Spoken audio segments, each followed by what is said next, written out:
नञ्जनशलाकया चक्षुरुन्मिलितं येन तस्मै श्रीगुरुवे नमः। श्रीचैतन्यमनोभीष्टं स्थापितं येन भूतले स्वयं रूप गदामयं ददाति प्रदन्तिकं। नमो विष्णुपदाय कृष्णपृष्ठाय भूतले श्रीमते भक्तिवेदान्त स्वामिनिति नामिने। नमस्ते सरस्वती देवे गौरवाणी प्रचारिणे निर्विशेष शून्यवादी पाश्चात्यदेशतारिणे। वंशाकल्पतरुर्भश्च कृपा सिन्धुभ्यैव च पतितानां पावनेभ्यो वैष्णवेभ्यो नमो नमः। नमो महावदन्नाय कृष्णप्रेमपदायते कृष्णाय कृष्णचैतन्य नाम्ने गौरतिसे नमः। हे कृष्ण करुणा सिन्धु दीनबन्धु जगत्पते गोपेश गोपिकान्त राधाकान्त नमोस्तुते। तप्तकाञ्चन गौराङ्गी राधे वृन्दावनेश्वरी विश्वभानुसुते देवी प्रणमामि हरिप्रिये। नीलाचलनिवासाय नित्याय परमात्मने बलभद्र सुभद्राभ्यां जगन्नाथाय ते नमः। जय श्री कृष्ण चैतन्य प्रभु नित्यानंद श्री अद्वैत गदाधर श्रीवासदि गौरभक्त वृंद। हरे कृष्णा कृष्ण कृष्ण हरे हरे हरे राम राम राम हरे हरे। ओम नमो भगवते वासुदेवाय। ओम नमो भगवते वासुदेवाय। ओम नमो भगवते वासुदेवाय।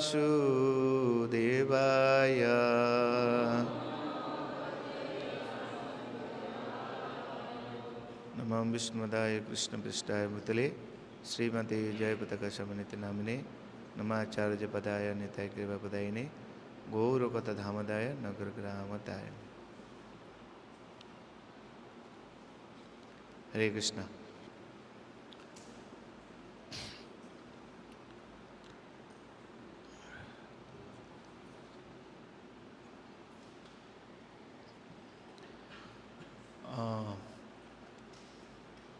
এই সেমিনারটা আমি অনেক আগে দিয়েছিলাম।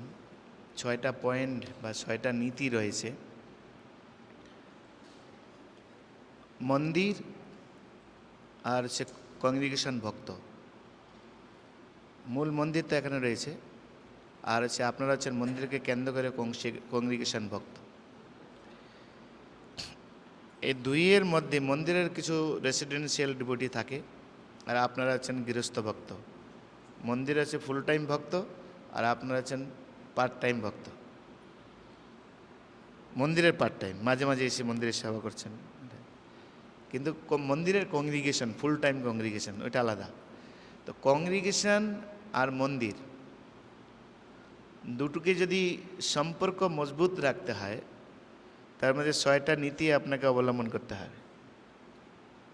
এই 6টা নীতি যদি আপনি ফলো না করেন, তাহলে কিন্তু সম্পর্ক মজবুত হবে না। এই 6টা নীতি আমাদের সব থেকে জানতে হবে প্রথমে। তো সেই নীতি অনুসারে যদি আপনি আপনার জীবনকে আপনি পরিচালনা করতে পারেন ভক্তি জীবনে, তাহলে আপনি পারফেক্ট ভক্ত হয়ে যাবেন। মন্দির আপনাকে পারফেক্ট ভক্ত হিসেবে আপনাকে স্বীকৃতি প্রদান করবে, এবং মন্দিরের হয়ে আপনি আপনার জীবনকে আপনি উৎসর্গ করতে পারবেন, গ্যারান্টি একদম। আপনারা লিখতে পারেন, ঠিক আছে? এই ক্লাসটা হচ্ছে আপনাদেরকে ট্রেনিং দেওয়া। শাস্ত্রের রহস্য আপনারা কি করে বুঝবেন, ভাগবতমের সিদ্ধান্ত কি করে বুঝবেন। তো আজকে এটা আমরা একটা বেসিক আলোচনা চলবে, আমরা আলোচনা করব বেসিক আলোচনা। তার মধ্যে প্রথম নীতি যে আমাদের কংগ্রিগেশন ভক্ত আর মন্দিরের ভক্ত আর কংগ্রিগেশন ভক্ত, তাদের প্রত্যেকের মূল সেন্টার হবে যেই মন্দিরে আছেন সেই মন্দিরের ইষ্টদেবকে কেন্দ্র করে। বুঝা গেল? এরকম আমাদের উদয়নারায়ণপুর সার্কেল, এটা হচ্ছে আমাদের উদয়নারায়ণপুর সার্কেল, খিলা না, এটা খিলা আমাদের মন্দির, আমাদের খিলা এরকম বলবেন না, উদয়নারায়ণপুর সার্কেল টেম্পল। তো তার মূল ইষ্টদেব আছেন এখন জগন্নাথ, বলদেব, সুভদ্রা, মহারানী। তো কংগ্রিগেশন ভক্তরা যা করবে আর মন্দিরের ভক্তরা যা করবে শুধু একজনের জন্য করবে। কার জন্য করবে? জগন্নাথ, বলদেব, সুভদ্রাকে কেন্দ্র করে করবে। আর সেই জন্যই কিন্তু শিল প্রভুপাদ আমাদেরকে অনেক কিছু দিয়েছেন। তার মধ্যে একটা হচ্ছে এই বিগ্রহ, এটা প্রথম পয়েন্ট। দ্বিতীয় পয়েন্ট, ভগবান বিগ্রহ তো আর কথা বলে না। কথা বলে বিগ্রহ? আপনি লবণ ছাড়া রান্না করে দিচ্ছেন, তাও খেয়ে নিচ্ছে, কিছু বলছে না। কিন্তু ওই বেচারি ওখানে পড়ে আছেন, তাদেরকে দেখভাল করছে না, কাপড়ের ড্রেস চেঞ্জ করছে না, তো বেচারি কিছু বলছে না, চুপচাপ দাঁড়িয়ে আছেন। কিন্তু ভগবানের ভাব কে বুঝে? ভগবান কিছু বলে না, কিন্তু ভগবানের ভাব কে বোঝেন? কে বোঝে? ভগবানের ভক্ত। সেজন্য ভগবানের ভাব বুঝতে গেলে ভগবান কি চান, আমি তো ভগবানকে কেন্দ্র করে কাজ করব, তাহলে ভগবান কি চান, তার মনোবৃত্তি কি, তার ভাবনা কি, তিনি কি কি করলে সুখী হবেন। নিজেরটা তো নিজে অনেক সময় বলে না, তো তিনি জানেন ভক্ত। সেই জন্য ভগবানকে কেন্দ্র করে কাজ করতে গেলে সেকেন্ড যে পয়েন্ট হওয়া উচিত, ভক্তের আশ্রয়। ভক্তের আশ্রয় গ্রহণ করতে হবে। বুঝে গেল? ভক্তের আশ্রয় গ্রহণ করতে হবে। তো ভক্তের আশ্রয় যদি আপনি গ্রহণ করতে চান, এত সহজ। আপনি স্বতন্ত্র জীব, নিজের টাকায় আপনি খাচ্ছেন, নিজের টাকায় আপনি পড়ছেন, তাই নয় কি? কি করে আপনি আশ্রয় থাকবেন? তাহলে 3 নম্বর পয়েন্ট হওয়া উচিত যে আপনার জীবনে যা কিছু আপনার নয়, অন্যের। আপনার জীবনে যা কিছু আপনি দেখছেন আপনার নয়, কার? অন্যের। তাই নিজে কখনো ক্রেডিট নিও না। ক্রেডিট কাকে দাও? অন্যকে দিয়ে দাও। নিজে ক্রেডিট নিবে না, ক্রেডিট অন্যকে দিয়ে দাও। পরে আলোচনা হবে। 3 নম্বর পয়েন্ট কি? নিজে ক্রেডিট নয়, ক্রেডিট অন্যকে দাও। ঠিক আছে? এখন আপনি এত খাটাখাটনি করে সব সম্পদ রোজগার করেছেন, তার ক্রেডিট দিয়ে দেবেন অন্য কাউকে, মেনে নেওয়া যাবে? মেনে নেওয়া যাবে? হ্যাঁ, মেনে নিতে পারেন। কখন? যখন আপনার গুড চ্যান্টিং হবে, ভালো জব, ভালো সাধনা। জব আপনি ভালো করে করতে পারেন, তারপরে আপনি অন্য কাউকে ক্রেডিট দিতে পারেন। সেই জন্য 4র্থ পয়েন্ট হওয়া উচিত ভালো জব। বুঝা গেল? ভালো জব লাগবে। ভালো জব যদি আপনি না করেন, তাহলে কিন্তু আপনি ক্রেডিট অন্য কাউকে দিতে পারবেন না। আলোচনা করব কেন ক্রেডিট দিতে হবে। বাস্তবে আমাদের কোনো ক্রেডিট নেই, আলোচনা করব। আচ্ছা,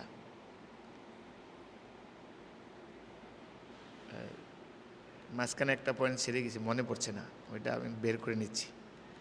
তো প্রথম পয়েন্টটা কি দাঁড়ালো? জোরে বলুন। হ্যাঁ,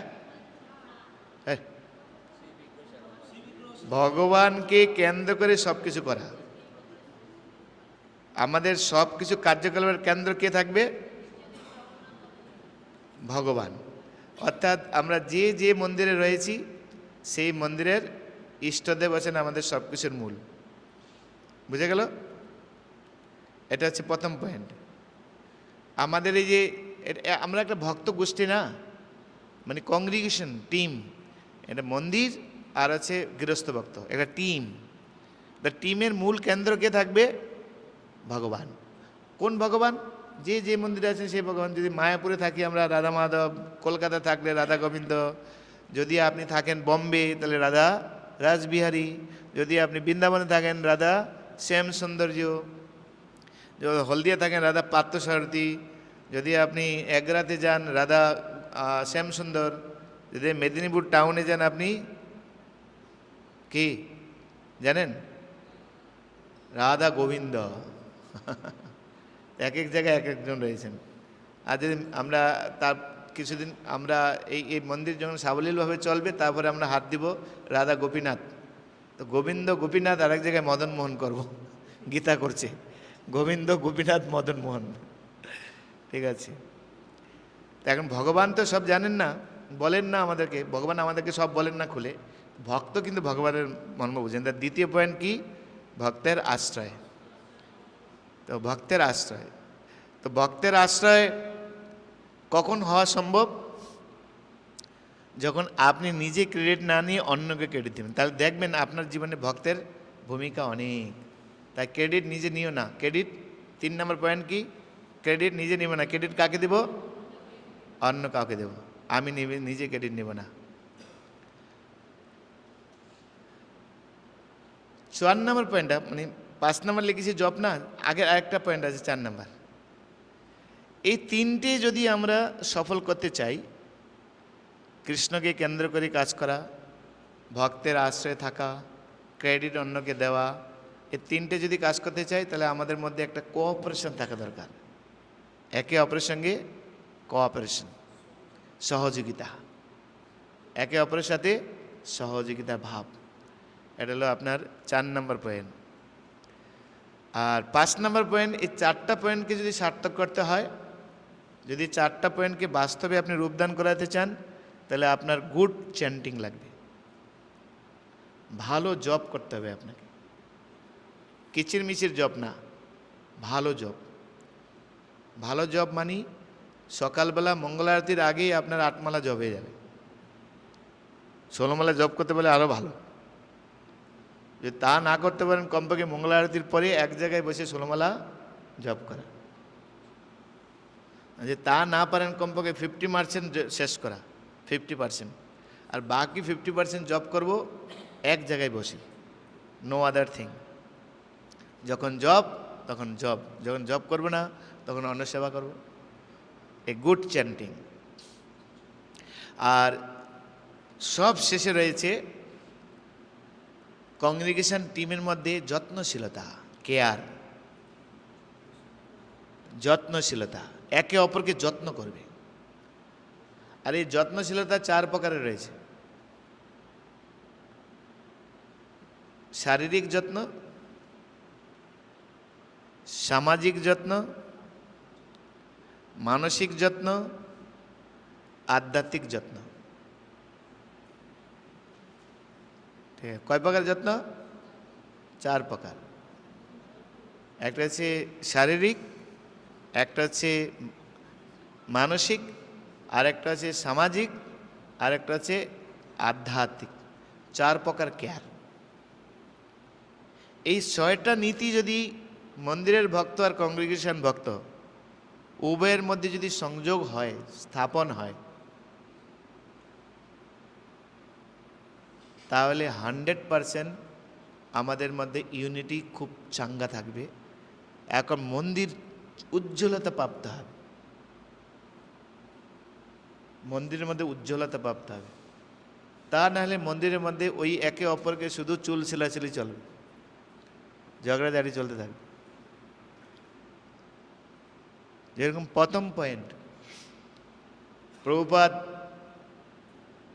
কেন এই কথা বলেছেন, কেন ইসকন একে নিয়েই আমরা চলছি, কৃষ্ণকে কেন আমাদের সেন্টার রাখতে হবে। প্রভুপাদ কেন আমাদেরকে ভগবানকে দিয়েছেন? কারণ প্রভুপাদের উদ্দেশ্য ছিল, যদি আমরা ভগবানকে একবার ভালোবাসতে পারি, আর আমাদের ভালোবাসায় যদি ভগবান সন্তুষ্ট হতে পারেন, তাহলে সারা সংসার সন্তুষ্ট হতে বাধ্য। কারণ যস্মিন তুষ্টে জগৎ তুষ্টে। সেজন্য প্রভুপাদ প্রথমেই কৃষ্ণকে আমাদের দিয়েছেন সব জায়গাতে। এমন এমন জায়গায় প্রভুপাদ বিগ্রহ স্থাপন করেছেন যারা কিছুই জানতো না। আমরা তখন শিখাচ্ছি, বিগ্রহ পান প্রতিষ্ঠার পূর্বে এখন সব শেখাচ্ছি আমরা, কি করে রান্না করতে হয়, রান্না করে কিভাবে থাকতে হয়, ভগবানের প্রতিটা বস্তু কিভাবে আমরা দেখব, কীরকম ভাবনা আমাদের থাকা উচিত, ভগবানের রান্না করব কীরকম আমাদের ভাবনা থাকা উচিত, মন্দিরে কিভাবে আমাকে চলতে হবে, মন্দিরের সম্পদ কিভাবে রক্ষা করতে হবে, এগুলি কার, আমার না আপনার না ভগবানের, কত শেখানো হচ্ছে। অর্চন শেখানো হচ্ছে, ব্রাহ্মণ দীক্ষা দেওয়া হচ্ছে। প্রভুপাদ কী করতেন, আজকে মন্দিরে এসেছেন, আজকেই তার দীক্ষা দিয়েছেন, আজকেই তাকে হ্যাট পূজারি বানিয়ে দিয়েছেন, তুমি হ্যাট পূজারি। আর বানিয়ে দিয়ে প্রভুপাদ ভগবানকে বলতেন, হে প্রভু, আপনি সবই জানেন, কোন পর্যায়ে আমি এদেরকে দায়িত্ব দিয়েছি, এরা কেউ কিছু জানে না, আর আপনার সেবাও ঠিকমতো করতে পারবে না, তাই আপনি এদেরকে দেখে নেন কী করতে হবে। ওইভাবে দিয়ে ছেড়ে দিয়েছেন। যেমন পল্লানন্দ স্বামী মহারাজ উনি ওনার উপলব্ধি বলছিলেন যে উনি এক মন্দির থেকে আরেক মন্দিরে গিয়েছেন। তো যেই মন্দিরে গিয়েছেন সেই মন্দিরে হেড পূজারি বলছেন, আমি চলে যাচ্ছি, তুমি আজ থেকে মন্দিরের হেড পূজারি। পল্লানন্দ স্বামী মহারাজ তখন শুধু ব্রহ্মচারী ছিলেন। তো বলছেন, হেড পূজারি মানে কি?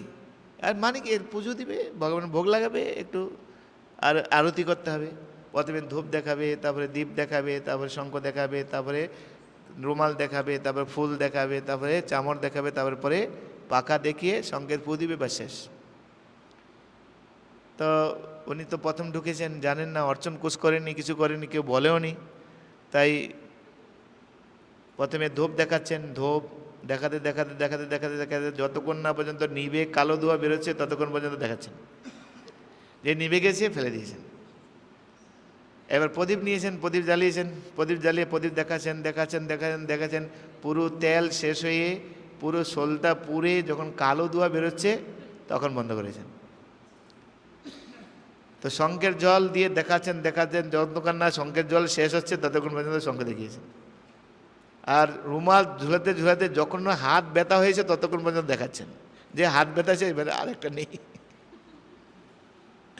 তো এরকম করতে করতে 3 ঘন্টা সময় লেগে গেছে আরতি করতে। আর ওই সময় আরেকজন ভক্ত এসে বলছেন, হ্যাঁ এরকম আমি শুনেছি, প্রভুপাদ বলেছেন যে 6 বেলা ভোগ 9 বেলা আরতি, না 9 বেলা ভোগ 6 বেলা আরতি করতে হবে। তো উনি চিন্তা বলছেন যে যদি 6 বেলা আমি আরতি করি, 300 কত ঘন্টা? 18 ঘন্টা। আছে কয় ঘন্টা আমার হাতে? 24 ঘন্টা।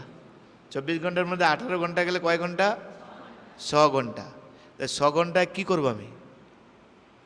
ঘুমাবো না খাবো না কাপড় কাচবো না জব করবো, কি করব? কিছুতে একটা গণ্ডগোল আছে। তো ওরা সিনিয়র ভক্তকে লিখেছেন, জিবিসিকে, যে এই ব্যাপার, কি করব? বলে না না, কে বলেছে তোমাকে? এক শঙ্কের ফু থেকে আরেক শঙ্কের ফু পর্যন্ত কত minute? Only 22 minute maximum, 22 minute. আবার স্থিতি অনুসারে তুমি 1 মিনিটও করতে পারো, যদি তোমার জন্নিবাস প্রভু বলছেন যদি সেরকম স্থিতি থাকে ঘরের মধ্যে আপনি 1 মিনিটও করতে পারেন। প্রভুর টাইম নেই, সব দিয়ে একসঙ্গে 1 মিনিটে আরতি শেষ। স্থানকাল পাত্র অনুসারে, কিন্তু মন্দির 22 মিনিট। মন্দিরে ওরকম করলে হবে না, 22 মিনিট তো 22 মিনিট। কিছু জানতেন না তারা, কিন্তু প্রভুপাদ বলে গিয়েছেন তোমাদেরকে আমি বিগ্রহ দিলাম, তোমরা ভালোবাসো একে, এই বিশ্বাস তাদের মধ্যে ছিল। তাই তারা যা কিছু করতেন ভগবানের আনন্দের জন্য করতেন, সুখের জন্য করতেন। সেই জন্য দেখবেন বিদেশিরা যখন ভগবানকে সাজায় অপূর্ব লাগে। আপনি যাবেন মায়াপুরে, এখন মায়াপুরে গিয়ে ওই গৌরনিতাই মন্দিরে আছে আমাদের, মানে যেখানে আপনার প্রভুপাদ ভজন কুটির, এই দেখো তো বাইরে কে নতুন লোক আছে দেখছি। তো ভজন কুটিরে শ্রী গৌরনীতায় আছে, ওই গৌরনীতাকে এখন ওরা কালারিং করেছে, এত সুন্দর লাগছে, পুরো হা করে তাকিয়ে রাখছে।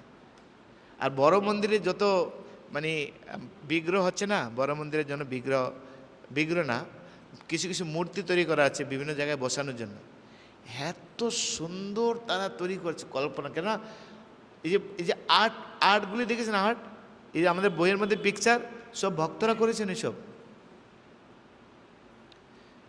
ভক্তরা করেছেন, এইসব বাইরের লোক কিন্তু করেননি প্রভুপাদ। কেন তাদের মন প্রাণ ভগবানের সেবায় ঢুকে যেত।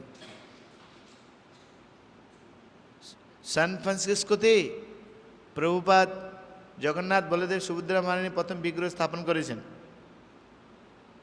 স্থাপন করে ভক্তদের বলছেন, তোমরা যেটা ভালোবাসো সেটাই জগন্নাথকে অর্পণ করো, তাহলে জগন্নাথ খুব খুশি হয়ে যাবে। বিগ্রহ প্রতিষ্ঠা হয়েছে। বিগ্রহ প্রতিষ্ঠা প্রভুপাদ কীভাবে করেছেন, হচ্ছে সেই জল টল দিয়ে এরকম করে না, সে সবার হাতে মোমবাতি ধরিয়ে দিয়েছেন, আর প্রভুপাদ ব্রহ্মসিংহিতা মন্ত্র বলছেন, আর সবাই মোমবাতি দিয়ে আরতি করছেন, বাস অভিষেক হয়ে গেছে, বিগ্রহ প্রতিষ্ঠা হয়ে গেছে। তো সেই অবস্থায় প্রভুপাদ বলছেন, হে তোমরা জগন্নাথকে তোমাদের সবচেয়ে হৃদয়ের বস্তু ভালো, তোমরা যেটা ভালোবাসো সেটা তাকে অর্পণ করো, তাহলে জগন্নাথ খুশি হয়ে যাবেন। পরের দিন গিয়েছেন, আমি এটা মেলাতে বলেছিলাম, পরের দিন গিয়েছেন প্রভুপাদ মঙ্গল আরতির পরে, গিয়ে একটু পরে গিয়েছেন, একটু বেলা হয়ে গেছে, গিয়ে দেখছেন যে জগন্নাথ বলদেব সুভদ্রা মহারানী অল্টারের মধ্যে নেই। কোথায় গেল না, ভক্তরা সমুদ্রে স্নান করতে গিয়েছে, জগন্নাথকে স্নান করাতে নিয়ে চলে গেছে। প্রভুপাদ ছুটে ছুটে গেলেন, গিয়ে দেখছেন তোয়ালে বিছিয়ে, নিচে মাদুর, তার উপরে তোয়ালে বিছিয়ে জগন্নাথকে চিটপটাং করে শুয়ে দিয়েছে, উপরে মাথা, রৌদ্র পড়ছে, আর ভক্তরা তার চারিদিকে এরকমভাবে শুয়ে আছে, এরকম স্নানবাত। সমুদ্র স্নান করার পরে ও রৌদ্রের স্নান, তো শরীরে অনেক মানে ভিটামিন ডি ইত্যাদি প্রবেশ করে। তো প্রভুপাদ বলছেন, হায় হায় হায়, জগন্নাথকে এরকম কেউ রাখে, উঠাও তাদের, কী করছো তোমরা? প্রভুপাদ আপনি বলছেন যেটা ভালোবাসি সেটা, তো আমরা স্নান করতে ভালোবাসি, সেই জন্য আমরা জগন্নাথকে স্নান করে এখানে রাখলাম। বলে তাড়াতাড়ি অল্টারে নিয়ে যাও। তো অল্টারে নিয়ে গেছেন। পরের দিন সকালবেলা মঙ্গল আরতির পরে একটু আগে গিয়েছেন, 10টার আগে গিয়ে দেখছেন অল্টারে ভগবান নেই। বলে কোথায় না, ভক্তরা মর্নিং ওয়াক করতে বেরিয়েছেন, মর্নিং ওয়াকে চলে গেছেন। তখন প্রভুপাদ বললেন, হায় হায়, এটা কত সরল এরা, আপনি একবার বকা দিলে তো আপনি অনেক চিন্তা করতেন না।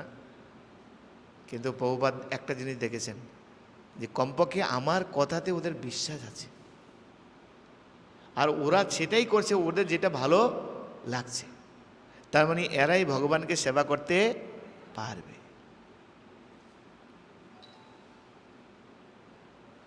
বুঝা গেল? এই যে ভালোবাসাটা, এটা হচ্ছে সবচেয়ে বড় জিনিস। একবার যদি ভগবানকে আপনি ভালোবাসতে পারেন, আপনি জীবন সফল যার, কৃষ্ণ দর্শন যার, ভাগ্যে হইয়াছে একবার। সেই জন্য তো মন্দির না, বিগ্রহ নহ তুমি সাক্ষাৎ বজেন্দ্র নন্দন। তিনি কোনো কাঠপাথরের বিগ্রহ নন। লোকের কাছে কাঠপাথরের বিগ্রহ থাকতে, কিন্তু আমাদের কাছে তিনি কাঠপাথরের বিগ্রহ নন, তিনি সাক্ষাৎ ভগবান। সেই গল্প আপনারা জানেন না, ছোট বিপ্র বড় বিপ্র, বৃন্দাবনের সেবা করতে গিয়ে বড় বিপ্র ছোট বিপ্র বলেছে, তোমার সেবাতে আমি আজ সন্তুষ্ট, আমার মেয়েকে তোমার সাথে বিবাহ দেব। তো বাড়িতে ফিরে এসছেন, অনেক দিন হয়ে গেল, আর খোঁজখবর নেই, তাই ছোট বিপ্র বড় বিপ্রের বাড়িতে চলে গেছেন। আপনি যে বললেন আপনার মেয়েকে আমার সঙ্গে বিবাহ দিবেন, মেয়েকে বিবাহ করা আমার উদ্দেশ্য নয়, কিন্তু আপনি ঠাকুর গোপালের সঙ্গে আপনি প্রতিজ্ঞা করেছেন যে আপনার মেয়েকে আমার সাথে বিবাহ দিবেন। তো তার আগে ছেলেমেয়েরা, স্ত্রী ছেলে মেয়ে শুনে এক ভিখারির সঙ্গে বিয়ে দেব আমরা, তাই বুঝিয়ে বাজিয়ে বাবাকে রাজি করেছিলেন। আপনি বলবেন যে যে আমার কিছু মনে নেই, আমি কি কথা দিয়েছি, সুতরাং আমি আর কিছু বলতে পারবো না। তো ওইরকম বলছে, বলে না আপনি সাক্ষী, গোপাল সাক্ষী আছে। পঞ্চায়েতের কাছে চলে গিয়েছেন ছোট বিপ্র, পঞ্চায়েত চলে আসেন যে আপনি এরকম কথা দিয়েছেন। বলছেন না আমার তো কিছু মনে পড়ছে না, কিন্তু এ বলছে তোমার সাক্ষী আছে। তখন তার ছেলে বলল ঠিক আছে, গোপাল যদি এখানে এসে সাক্ষী দেয় তাহলে আমরা মেয়ে বিয়ে দেব। তখন ছোট বিপ্র বলছে ঠিক আছে, তাহলে আমি গোপালকে নিয়ে আসবো। ছোট বিপ্রে এই বিশ্বাস ছিল যে বিগ্রহ নহ তুমি সাক্ষাৎ ব্রজেন্দ্র নন্দন। সোজা চলে গেছেন বৃন্দাবন। বৃন্দাবন ছিলেন গোপাল, বড় বিপ্র তোমার সামনে প্রতিজ্ঞা করেছে তার মেয়েকে বিবাহ দেব। একজন ব্রাহ্মণ তার প্রতিজ্ঞা নষ্ট হলে তার ভয়ঙ্কর নরক যন্ত্রণা হবে। তা আমি চাই না বড় বিপ্রের কোনো, তার মেয়ে বিবাহ করা আমার উদ্দেশ্য না, উদ্দেশ্য তোমার সঙ্গে বচন দিয়েছে, তাহলে তুমি ছোট হয়ে যাবে। আমি তোমাকে ছোট করতে চাচ্ছি না, আর ব্রাহ্মণকে আমি ছোট করতে চাচ্ছি না, তাই তোমাকে যেতে হবে সাক্ষী দেওয়ার জন্য যে বড় বিপ্র যে আমার তোমার সামনে প্রতিজ্ঞা করেছে। আর এই ছোট বিপ্রে এরকম সরল ভাব দেখে যদি আপনি শুদ্ধ ভক্ত হন না, আপনি এরকম সরল হয়ে যাবেন, আপনার মধ্যে পেস থাকবে না। লোকে কি বলবে, আমি যদি বিগ্রহের সামনে বলি বিগ্রহ হে প্রভু তোমাকে কিন্তু হেঁটে যেতে হবে, লোকে আমাকে কি বলবে? পাগল ছাড়া কিছু বলবে কি? ওই রকম পাগল যতদিন না হচ্ছেন ততদিন ভগবানের সঙ্গে আপনার ডিলিংস হবে না। বিগ্রহকে আমরা কি মনে করি? কাঠের বিগ্রহ, ধর কিছু বলতে পারে নাকি, তাই লুকিয়ে লুকিয়ে কলা খেয়ে নিচ্ছি। ঠাকুর গলেকে আমি কলা খাইনি, ভগবানের বস্তু আমরা পকেটে ঢুকিয়ে নিয়ে যাচ্ছি, লুকিয়ে নিয়ে যাচ্ছি আমরা, এরকম রিপোর্ট আমরা পাচ্ছি। জব থলির মধ্যে প্রসাদ লুকিয়ে নিয়ে যাচ্ছি বাড়িতে। কারণ কি? কাঠ পাথরের বিগ্রহ, ভগবান নয় এটা। কিন্তু যেদিন আপনি শুদ্ধ ভক্ত হয়ে যাবেন না, সেদিন আপনি এটা ভাবতে পারবেন না আপনি। কারণ বিগ্রহ নহ তুমি সাক্ষাৎ ব্রজেন্দ্র নন্দন। তো গোপাল বলছে ও বিপ্র, তুমি কি কখনো শুনেছ পাথরের বিগ্রহ হাঁটতে পারে? হ্যাঁ তো, হ্যাঁ প্রভু, আমি এটা কোনোদিন শুনিনি যে পাথরের বিগ্রহ হাঁটতে পারে। আর আমি এইটাও কোনোদিন শুনিনি যে পাথরের বিগ্রহ কথা বলতে পারে। তুমি যদি পাথরের বিগ্রহ কথা বলছে কেন? পাথরের বিগ্রহ তো কথা বলতে পারে না। তুমি কথা বলছো মানে কি? তুমি হাঁটতেও পারে, তাহলে তোমার মুখ আছে, আর মুখ থাকলে কি আছে? শরীর আছে, মাথা আছে, মাথা থাকলে পা আছে, পা থাকলে হাত আছে, তাহলে তুমি হাঁটতেও পারবে। তো চালাকি ছাড়ো, চলো আমার সঙ্গে, তোমাকে মানে সাক্ষী দিতে যেতে হবে। তো সেই বিগ্রহ হেঁটে হেঁটে কোথায় আসলো? কোথায় আপনার বৃন্দাবন আর কোথায় গোদাবরী। আমরা এই ডিসেম্বরে যাব সেই জায়গা দর্শন করতে, গোদাবরী, মোহিনী অবতার, গোদাবরী, ভদ্রাচলম, শ্রীশৈলম, অহবিলম, তারপরে মঙ্গলগিরি, তারপরে পানাখলা নরসিংহ, তারপরে তারপরে কুর্মদেব, কুর্ম অবতার, মোহিনী অবতার, এসব দর্শন করতে যাবো ডিসেম্বরে। দুহাত তুলুন দেখি,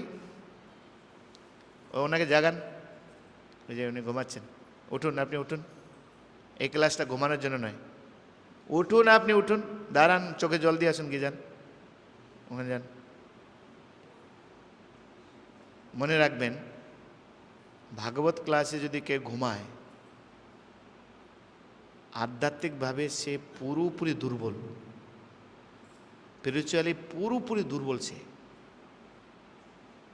তাই এই ক্লাসটা কোনো ঘুমানোর জায়গা নয়, এই ক্লাসটা সে শিক্ষার জায়গা। যারা শিখবে তারাই শুধু এখানে আসবে। আজকে আমি লাস্টে বলবো নিয়মাবলী কি এই ক্লাসের। তো এখানে এসে আরামসে আপনি ঘুমাবেন, নিতাই গৌর প্রেমানন্দে, তখন ঘুম ভাঙবে, ওরকম চলবে না। ফার্স্ট টু লাস্ট আপনাকে ভালো করে শুনতে হবে, তারপরে আনন্দ সহকারে প্রসাদ পাবেন। তো এই ক্লাসের নীতি হবে এটাই। কলকাতায় আমার নীতি আছে এরকম, হলদিয়াতে নীতি, এখানে সে নীতি হবে।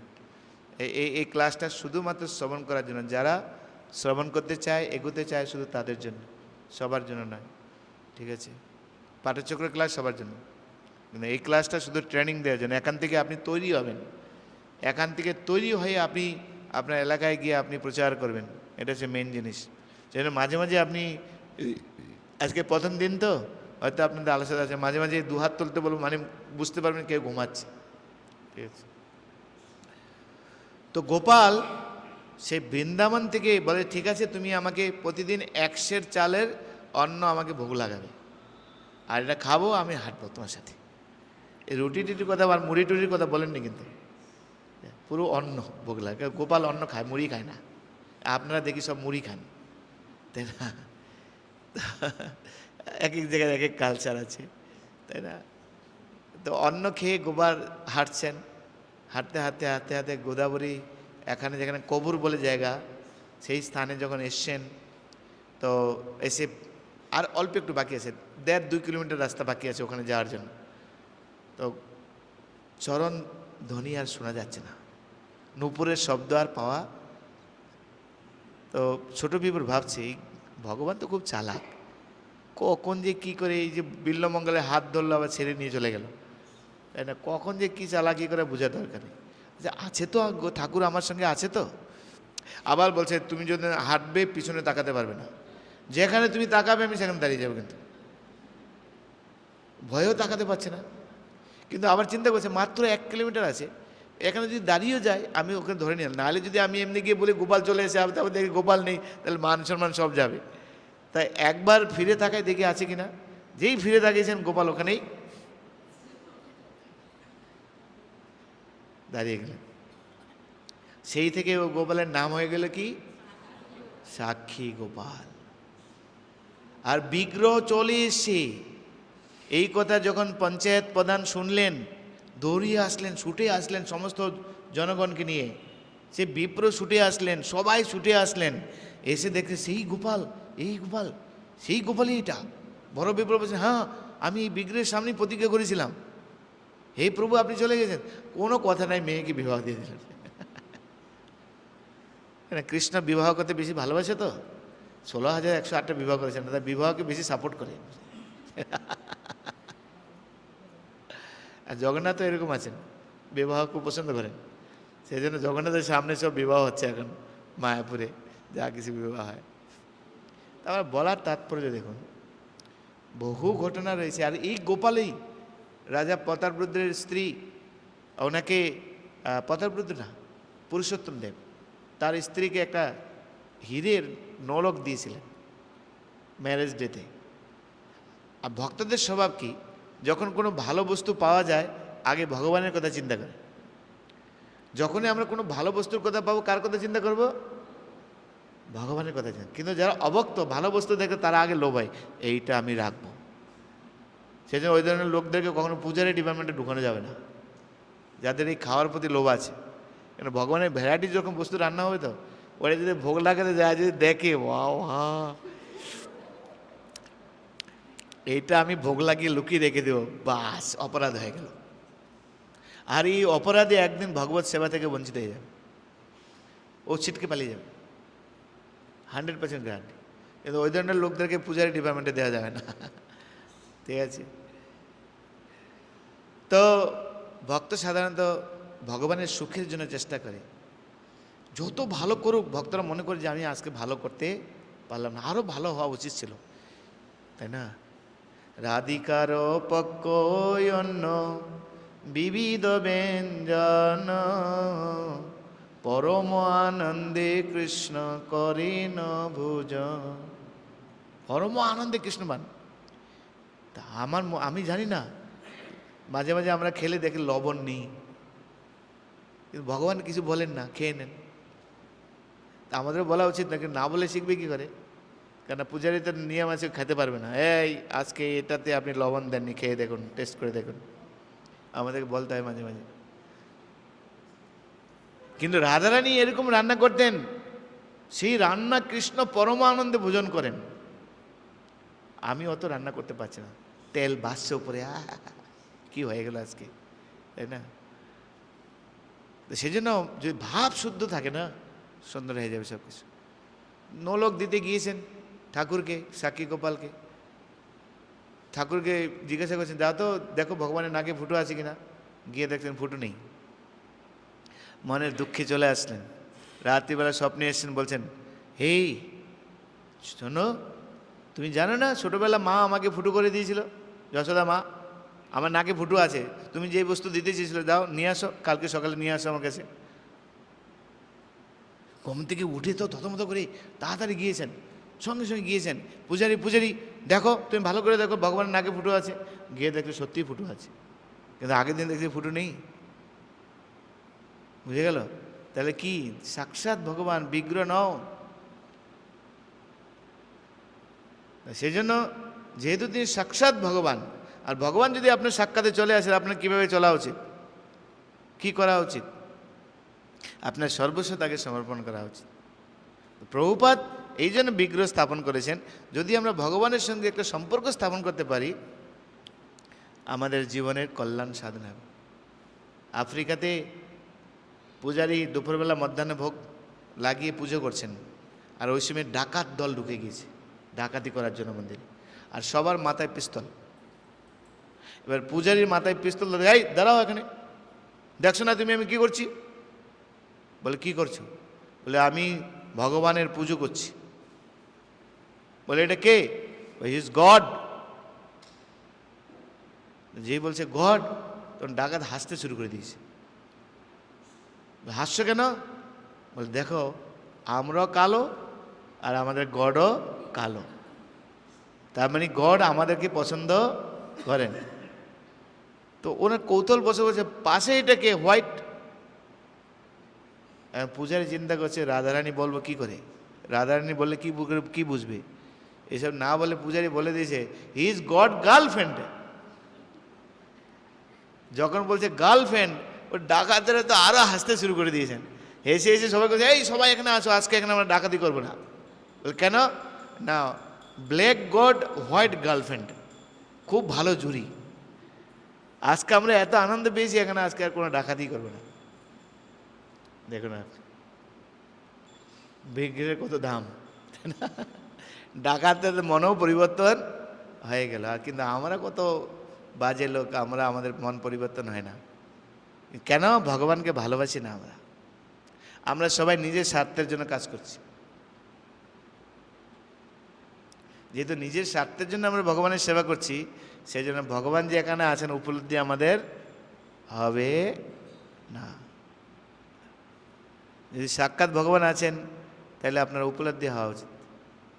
কেন উপলব্ধি হচ্ছে না? বাকি 5টা পয়েন্ট আপনার মধ্যে নেই, সেই জন্য উপলব্ধি হচ্ছে না। সেই জন্য পরবর্তী পয়েন্ট কি? পরবর্তী পয়েন্ট কি? ভক্তের আশ্রয়। কেননা ভগবানকে আমরা চিনতে পারবো না, বুঝতেও পারবো না। আর ভক্ত হচ্ছে, ভগবান আছেন ভক্তের সম্পদ, তাই নাকি?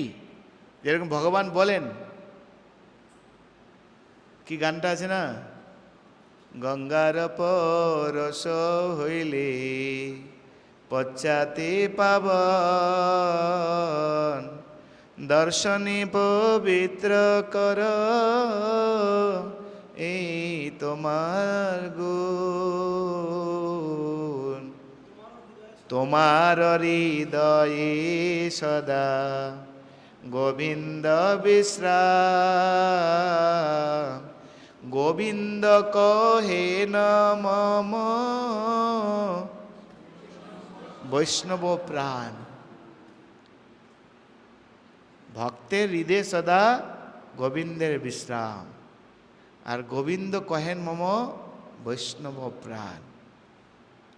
আরেকটা গানের মধ্যে আছে যে কৃষ্ণ সে তোমার, কৃষ্ণ দিতে পারো, তোমারও শকতি আছে, আমি ধাই তব পাছে পাছে।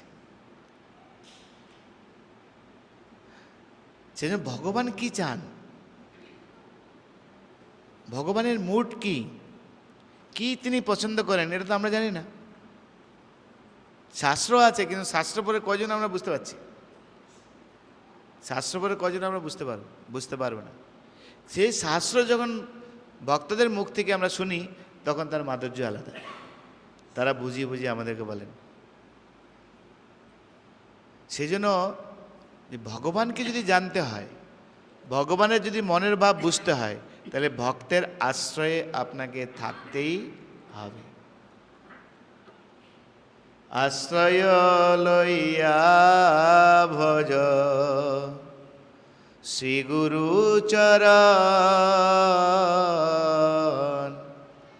যাহা হইতে মিলে ভাই কৃষ্ণ প্রেম ধন। আশ্রয় লইয়া ভজ শ্রী গুরু চরণ, যাহা হইতে মিলে ভাই কৃষ্ণ প্রেম ধন। তাই ভক্তি জীবনে হেন কোনো কাজ করবেন না যেখানে ভক্তদের অনুমতি নেই, যেখানে ভক্তের আদেশ নেই, গুরুদেবের আদেশ নেই, এরকম কোনো কাজ ভক্তি জীবনে করবেন না। কেন লোক ছিটকে যায় ভক্তি জীবন থেকে? তার মূল একটা কারণ, আমরা সাধুগুরু বৈষ্ণবের নির্দেশে না কাজ করে নিজের মতো আমরা কাজ করতে চাই। আর যেই নিজের মতো কাজ করতে যাবেন আপনি, বৈষ্ণবের চরণে আপনার অপরাধ হয়ে যাবে, গুরুর চরণে আপনার অপরাধ হয়ে যাবে। আর ভক্তি জীবনের সফলতার সূত্র আছে সাধুগুরু বৈষ্ণবের নির্দেশ, তার বাইরে কোনো কিছু না করা। গুরু মুখ পদ্মবাক্য চিত্তিতে করিয়া ঐক্য, আর না করিও মনে আশা। তাই সাধুগুরু বৈষ্ণবের যেখানে অনুমতি নেই, সেটা যদি আমি কাজ করতে চাই, আপনি বিফল হবেন, বিফল হবেন, বিফল হবেন। আর যদি অনুমতি থাকে তাহলে আপনি সফল হবেন, সফল হবেন, সফল হবেন। মুখং করতি বাচালম পঙ্গুং লঙ্ঘায়তেম গিরিম। পঙ্গু ব্যক্তি গিরি লঙ্ঘাতে পারবেন, কেননা গুরুদেব বৈষ্ণবেরা কাকে যে কী দিয়ে, ভগবান কাকে যে কী দিয়ে করাবেন আপনি বুঝতেই পারবেন না। লেখাপড়া জানে না এরকম ব্যক্তিকে দিয়ে অনেক অসাধ্য সাধন করে দেখাবেন, আর আপনি লেখাপড়া জানলেও কিছু করতে পারবেন না। আপনি পণ্ডিত হতে পারেন আপনি, কেন ভগবানকে জানার জন্য, ভগবানকে বোঝার জন্য, ভগবানের বাণী প্রচার করার জন্য পণ্ডিতের কোনো প্রয়োজন নেই। ভগবানকে জানার জন্য বেদ পাঠের কোনো প্রয়োজন নেই। বেদেশু যজ্ঞেশু তপেশু চৈব দানেশু যৎপুণ্য ফলম প্রতিষ্ঠাম। ওই শ্লোকের মধ্যে ভগবান বলছেন, কৃষ্ণ ডাইরেক্টলি, বেদের দ্বারা আমাকে জানতে পারবে না, জ্ঞানের দ্বারা আমাকে জানতে পারবে না, যোগের দ্বারা আমাকে জানতে পারবে না, শুধুমাত্র ভক্তির মাধ্যমেই শুধু আমাকে জানতে পারবে। আর ভক্তি মানে কি? ভক্তের আশ্রয়, ভক্তের শরণাগতি। তা নাহলে আপনি যতই পণ্ডিত হন, আপনি বিভ্রান্ত হবেন, বিভ্রান্ত হবেন, বিভ্রান্ত হবেন। আপনি ছিটকে ভক্তি জীবন থেকে কোথায় চলে যাবেন আপনাকে খুঁজে পাওয়া যাবে না। আশ্রয় লইয়া ভজে তারে কৃষ্ণ নাহিতে যে, আর সব মরে অকারণে। সেই জন্য ভক্তি জীবনে যদি সফল হতে চাই, তাহলে ভক্তের আশ্রয় আমাদেরকে থাকতেই হবে। কেননা ভক্তি জীবনে স্বতন্ত্রতার কোনো স্থান বলে কিছু নেই। তুমি তো ঠাকুর, তোমারও কুকুর। আমরা হচ্ছি বৈষ্ণবের হাতের পুতুল, তারা আমাদেরকে যেরকম নাচাবেন সেরকম নাচতে হবে আমাদের। প্রভুপাদের বৃন্দাবন ভজন গানে যান আপনি, প্রভুপাদের বৃন্দাবন ভজন না, মার্কিনে ভগবত ধর্ম, মার্কিনে ভগবত ধর্ম সেই কবিতার মধ্যে আপনি যান। প্রভুপাদ বলছেন কৃষ্ণকে, হে প্রভু, আমাকে কেন আপনি নিয়ে এসছেন এখানে? কিন্তু আমি যা দেখতে পাচ্ছি আমার দ্বারা কিছু সম্ভব নয়। কি বললে এরা বুঝবে? দয়া করে আমাকে সেই শক্তি দাও। আর হে প্রভু, তুমি নিশ্চয়ই এখানে আমাকে নাচাতে নিয়ে এসছো, আমি তোমার হাতের পুতুল, তাই যেরকম তুমি নাচাতে চাও সেরকম আমাকে নাচাও, আর এমনভাবে নাচাবে যেন সবাই সন্তুষ্ট হয়। প্রভুপাদের মুড দেখুন আপনি, ভাবনা দেখুন আপনি।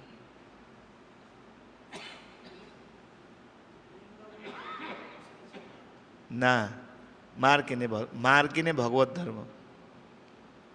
রজস্তম গুণে সকলে আসন্ন, বাসুদেব কথা রচি নহে সে প্রসন্ন। ওই শ্লোকের মধ্যে, ওই মার্কিনে ভগবত ধর্ম কবিতার মধ্যে রয়েছে, নাচাও নাচাও প্রভু নাচাও ভালো মতে। ঠিক লাইক দ্যাট প্রভুপাদের সে ভাবনা অনুসারে আমরা হচ্ছি বৈষ্ণবের হাতের পুতুল।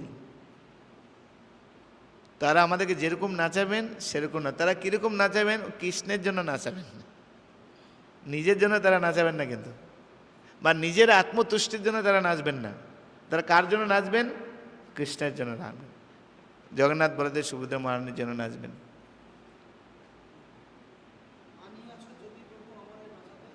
হ্যাঁ,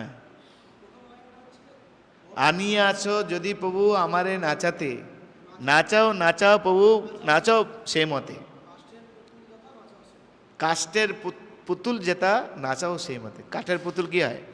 উপর থেকে যেরকম নাচাবে সেরকম নাচবে। তো বৈষ্ণবের হাতের পুতুল আমরা, ওরা আমাদেরকে যেরকম নাচাবেন সেরকম আমরা নাচবো। হ্যাঁ, বড় কৃপা কইলে কৃষ্ণ অদমের পতি, কি লাগিয়ে আনিলে এটা করবে গতি, মার্কিনে ভগবত ধর্ম। হ্যাঁ হ্যাঁ, ওই গানের মধ্যে এগুলি আছে। তা আমি যা কথাগুলি বলছি, যেটা আমাদের শাস্ত্র রয়েছে, আচার্যদের জীবনীতে রয়েছে, এগুলিকে আপনি বলবেন না প্রভু আমাদেরকে আজকে ভালো করে দিচ্ছে, এরকম ভাববেন না। সর্বদা সাধুর কাজ হচ্ছে সত্যি কথা বলা, আর কোনো রকম 420 কথা না বলা, যেটা বাস্তব সেই কথাগুলি বলা।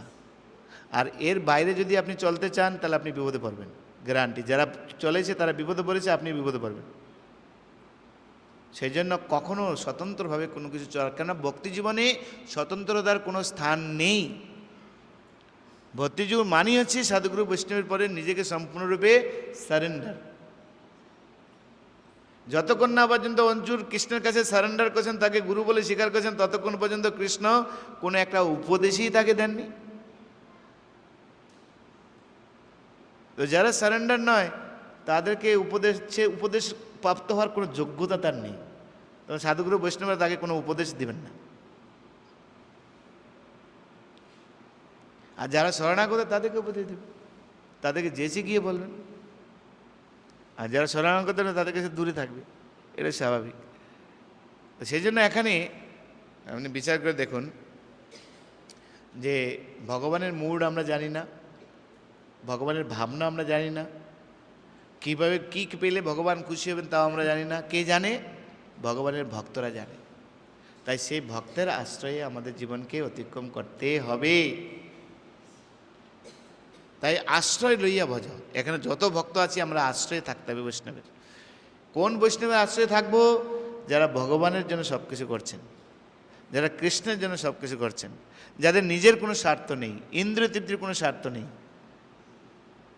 শুধুমাত্র কৃষ্ণ কি করে সুখী হবেন, গুরু বৈষ্ণব কি করে এটা সুখী হবে না, হবে না। যেরকম তমাল কৃষ্ণ মহারাজ আমেরিকাতে 10খানা প্রচার বাস তৈরি করেছেন, 0 থেকে 10খানা প্রচার বাস, 100 ব্রহ্মচারী বুক ডিস্ট্রিবিউশন করছেন, প্রভুপাদের সবচেয়ে প্রিয় সেবা। হঠাৎ করে প্রভুপাদ একদিন ডাকলেন, ডেকে বলছেন, তমাল তোমাকে আমেরিকা ছাড়তে হবে। প্রভু, আমেরিকা ছাড়তে হবে? আপনার সবচেয়ে প্রিয় সেবা আমি করছি বুক ডিস্ট্রিবিউশন। আপনি বলেছেন if you really please me then distribute my books. আমি আপনার সেই সেবা করছি, আপনি বলছেন আমাকে আমেরিকা ছাড়তে হবে। বলে ইয়েস, তোমাকে আমেরিকা ছাড়তে হবে। কোথায় যেতে হবে? না, তোমাকে চীনে যেতে হবে। চীনে? সেখানে তো কোনো ভক্ত নেই, সেই জন্য তোমাকে যেতে হবে।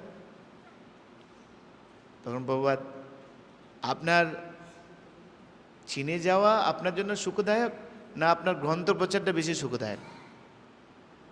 তো প্রভুপাদ বলছেন, তোমার জন্য তুমি যদি চীনে যাও তাহলে তোমার গ্রন্থ প্রচার থেকে আমি বেশি খুশি হব। তাই প্রভুপাদ, এই গ্রন্থ প্রচার থেকে যদি আমি চীনে গিয়ে প্রচার করি আপনি বেশি খুশি হবেন?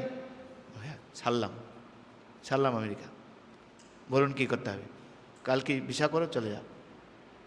তমাল কৃষ্ণ মহারাজ বৈভব ছেড়ে, অট্টালিকা ছেড়ে, এত ভক্ত ছেড়ে সোজা চীনে গিয়ে চলেন।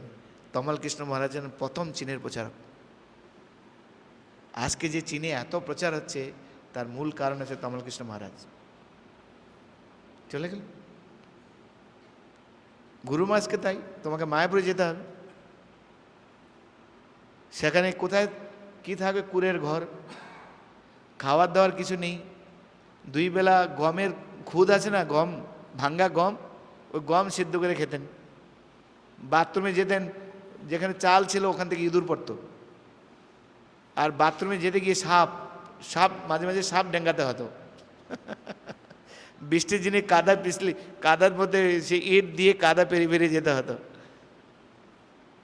কিন্তু প্রভুপাদ খুশি হবেন, প্রভুপাদ সুখী হবেন, প্রভুপাদ চেয়েছেন, সেই জন্য ওনারা সফল।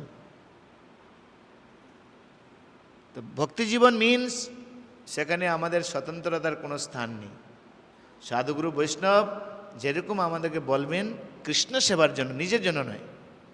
সে যদি বলে নিজের জন্য, যা আমার কাপড়টাকে ভালো করে কেচে দাও, আয়রন করে দিবে, পরিষ্কার করে একদম, তাহলে ভুল আছে। সে যদি বলে যে কৃষ্ণের জন্য তোমাকে এটা করতে হবে, তাহলে তোমাকে করতে হবে, তাহলে তুমি সুখী হবে, তাহলে তুমি ভক্তি জীবনের প্রগতি লাগতে হবে। একটা ঘটনা আছে চৈতন্য চরিতামৃতে, নাম হচ্ছে বাসুদেব বিপ্র। নাম শুনেছেন? বাসুদেব বিপ্র নাম শুনেছেন? কি বাসুদেব বিপ্র কে? মহাপ্রভুর অন্তরঙ্গ ভক্ত ছিলেন একজন। একসময় মহাপ্রভুকে বাসুদেব বিপ্র বলছিলেন, হে প্রভু, এই সারা জগতের লোক যেভাবে তোমার ভজনা না করে যেভাবে কষ্ট পাচ্ছে প্রভু, আমি আর সহ্য করতে পারছি না। হে প্রভু, তোমার ভজন করে তোমার ভক্তি করে যদি আমার কিছু স্বীকৃতি থাকে, এই স্বীকৃতি তুমি নিয়ে নাও, তাদের সবাইকে উদ্ধার করো, আর তাদের সকলের পাপ আমাকে অর্পণ করো, তো তারা উদ্ধার হোক। কীরকম ভক্ত বিচার করে দেখুন। একদিন মহাপ্রভু সেই বাসুদেব বিপ্রকে হাত ধরে টেনে টেনে নিয়ে গেছেন আরেকজন ভক্ত, ওর নাম হচ্ছে শিবানন্দ সেন। শিবানন্দ সেনের নাম শুনেছেন? শিবানন্দ সেন হচ্ছেন সেই ভক্ত, যখন বছরে একবার পুরীধামে মহাপ্রভুর সঙ্গে গৌড়ের ভক্তরা যখন যেতেন, তখন তাদের খাওয়া দাওয়া, থাকা, বাসস্থান, ট্রাভেলিং সব কিছুর দায়িত্ব শিবানন্দ সেন নিতেন। কে কোথায় থাকবে, কোন জায়গায় থাকবে, নিত্যানন্দ বাবু কোথায় থাকবে, অদ্বৈত বাবু কোথায় থাকবেন, হরিদাস কি করবে, কি খাবে, সব আয়োজন। মহাপ্রভু তাকে এটা সেবা দিয়েছিলেন। তো শিবানন্দ সেনের কাছে নিয়ে বাসুদেব বিপ্রকে, শিবানন্দ সেনের একটা হাত ধরেছেন, বাসুদেবের একটা হাত ধরেছেন। এই বাসুদেবকে আজকে আমি তোমার আনুগত্যে অর্পণ করলাম, তোমার আশ্রয় দিলাম, তুমি একে দেখভাল করো। প্রভু, বাসুদেব বিপ্রকে আমি দেখভাল করব? বলে হ্যাঁ, এ গৃহস্থ, ছেলে মেয়ে আছে, স্ত্রী পুত্র আছে, ওই 1 টাকা সারাদিন রোজগার করে, 1 টাকা দিকে অর্ধেক গঙ্গা বুঝে চালিয়ে দেয়, আর 4 ভাগের 1 ভাগ দিয়ে সাধু বৈষ্ণব সবাইকে সেবা করে দেয়, আর যে 4 আনা থাকে 4 আনা দিয়ে কোনো রকমভাবে ঘরের সংসার চলে। ভবিষ্যতে যদি রোগ ব্যাধি হয়, মেয়ের বিবাহ দিবে, টাকা কোথায় পাবে? গৃহস্থ তো সেরকমভাবে চলতে হবে। তাই তোমার আশ্রয় দিলাম, তুমি সার্কেল হয়ে এর রক্ষণাবেক্ষণ করো। তা আপনি বিচার করে দেখুন, কোথায় বাসুদেব বিপ্র, তাকেও কার আশ্রয় দিয়েছেন? ভক্তের আশ্রয়। তাহলে আমরা কি এত বড় হয়ে গেছি? আমরা এত বড় হয়ে গেছি লিডার যে আমরা স্বতন্ত্রভাবে সব কিছু দিব? আর যদি স্বতন্ত্র যদি স্বাধীনতা না দেওয়া হয়, ছাড়লাম, অনেক লোক আছে সেখানে চলে যাব। দেন রাস্কাল থিঙ্কিং। যদি আপনার এরকম বিচার থাকে, আপনি অন্ধকূপে আছেন, কোথাও শান্তি পাবেন না আপনি। সেজন্য আমাদের মুড চেঞ্জ করতে হবে।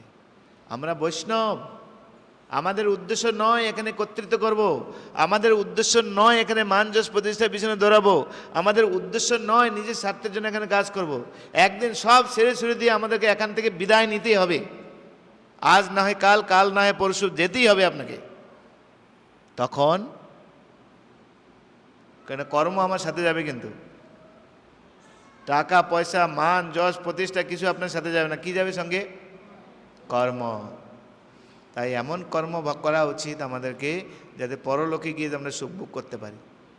সেজন্য ভক্তি জীবনের নীতি হচ্ছে স্বতন্ত্রভাবে কোনো রকম চলার চেষ্টা করবে না, সর্বদা ভক্তের আশ্রয়ে থাকার চেষ্টা করবে। যারা আমাদেরকে কৃষ্ণ ভাবনায় উদ্বুদ্ধ করে এগিয়ে নিয়ে যাবেন, তাদের আশ্রয়। যেখানে সেখানে নয়, যে নিজের স্বার্থের জন্য কাজ করাবে এটা না, ভগবানের স্বার্থের জন্য, মহাপ্রভুর স্বার্থের জন্য, এই সোসাইটির স্বার্থের জন্য, প্রভুপাদের স্বার্থের জন্য, এই মিশনের স্বার্থের জন্য, জনগণের স্বার্থের জন্য, এটা যারা আমাদেরকে এগিয়ে নিয়ে যাবে। তাই একটু স্বার্থ থাকলেও সেগুলিকে আমাদেরকে ত্যাগ করতে হবে। এই ক্ষুদ্র স্বার্থ, আমি নিজে সুখী হবো, এটা হলো ক্ষুদ্র স্বার্থ, কিন্তু সোসাইটি সুখে থাকবে, এটা হলো বৃহৎ স্বার্থ। হ্যাঁ কি নয়? এইটাইকে বলে কোঅপারেশন। পরে বলবো আমি কোঅপারেশন, একই বলা হয় কোঅপারেশন, সেদিকে পরে যাব। তো সেই জন্য এখানে খুব সুন্দর পয়েন্ট, যে সবসময় আমাদের এটা চিন্তা করতে হবে যে কি করে আমরা বৈষ্ণবকে সম্মান করব, কি করে ভক্তদের আশ্রয়ে থাকবো, কি করে ভক্তদেরকে ক্রেডিট দেবো, এগুলো আমাদের মনে রাখতে হবে। মহাপ্রভু পর্যন্ত সবাইকে ক্রেডিট দিতেন, দেখবো আমরা পরবর্তীতে। তো তো মহাপ্রভু আমাদের এগুলো শেখাবেন এগুলো পরপর। তো এখন এই যে পয়েন্টটা, তো বাসুদেব বিপ্রের মতো ভক্তকে যদি মহাপ্রভু দায়িত্ব দেন আরেকজনের আন্ডারে চলতে, তাহলে আমাদের কি করা উচিত? আর ভক্তের আশ্রয়ে থাকলে কি লাভ? আমাদের যদি ভুল ধারণা থাকে তাহলে আমাদের দূর করবেন। আমেরিকাতে এক ভক্ত, তিনি ওই মন্দির ছেড়ে অন্য জায়গায় চলে যাবেন। তো প্রভুপাদের কাছে নিয়েছেন, একটু মনে মনে রাগ করেছেন একটু। তো প্রভুপাদের কাছে প্রভুপাদ সেই ভক্তকে ডাকলেন, আর প্রভুপাদ না, উনি নিজেই গেলেন প্রভুপাদের কাছে। একদম কেন তিনি মন্দির সাজছেন পুরো একদম পাই টু পাই সব নোট করে একদম নিয়ে গেছেন, একদম অ্যাজ ইট ইজ পয়েন্ট। তো প্রভুপাদ, আমি শুনেছি তুমি মন্দির ছেড়ে চলে যাচ্ছ। প্রভুপাদ এটা বলেননি। প্রভুপাদ যেই প্রভুপাদের সামনে এসেছেন, প্রভুপাদ জব করছিলেন, যে আমি পরে কথা বলছি তোমার সঙ্গে, একটু পরে করো।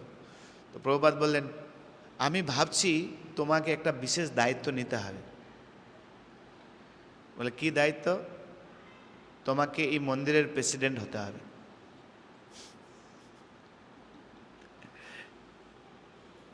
তোমাকে এই মন্দিরের পুরো দায়িত্ব নিতে হবে, তোমাকে প্রেসিডেন্ট আমি বানাবো। না প্রভুপাদ, এখানে আমার এখানে যে জিবিসি তার সঙ্গে আমার মানে ঠিক জমছে না। বলে আমি কালকে জিবিসিকে চেঞ্জ করে দেব। না, এখানে ভক্তদের সঙ্গে আমার মিল খাচ্ছে না, আমি ভক্তদেরকে বুঝিয়ে তোমার আন্ডারে সবাইকে দেব, তোমাকে প্রেসিডেন্ট হতে হবে। কোনো মতেই প্রেসিডেন্ট হবে না। তো প্রভুপাদ লাস্টে বলছেন, ঠিক আছে, তাহলে তোমাকে এই একটা কাজ করতে হবে। কি? তুমি সন্ন্যাস নিয়ে নাও।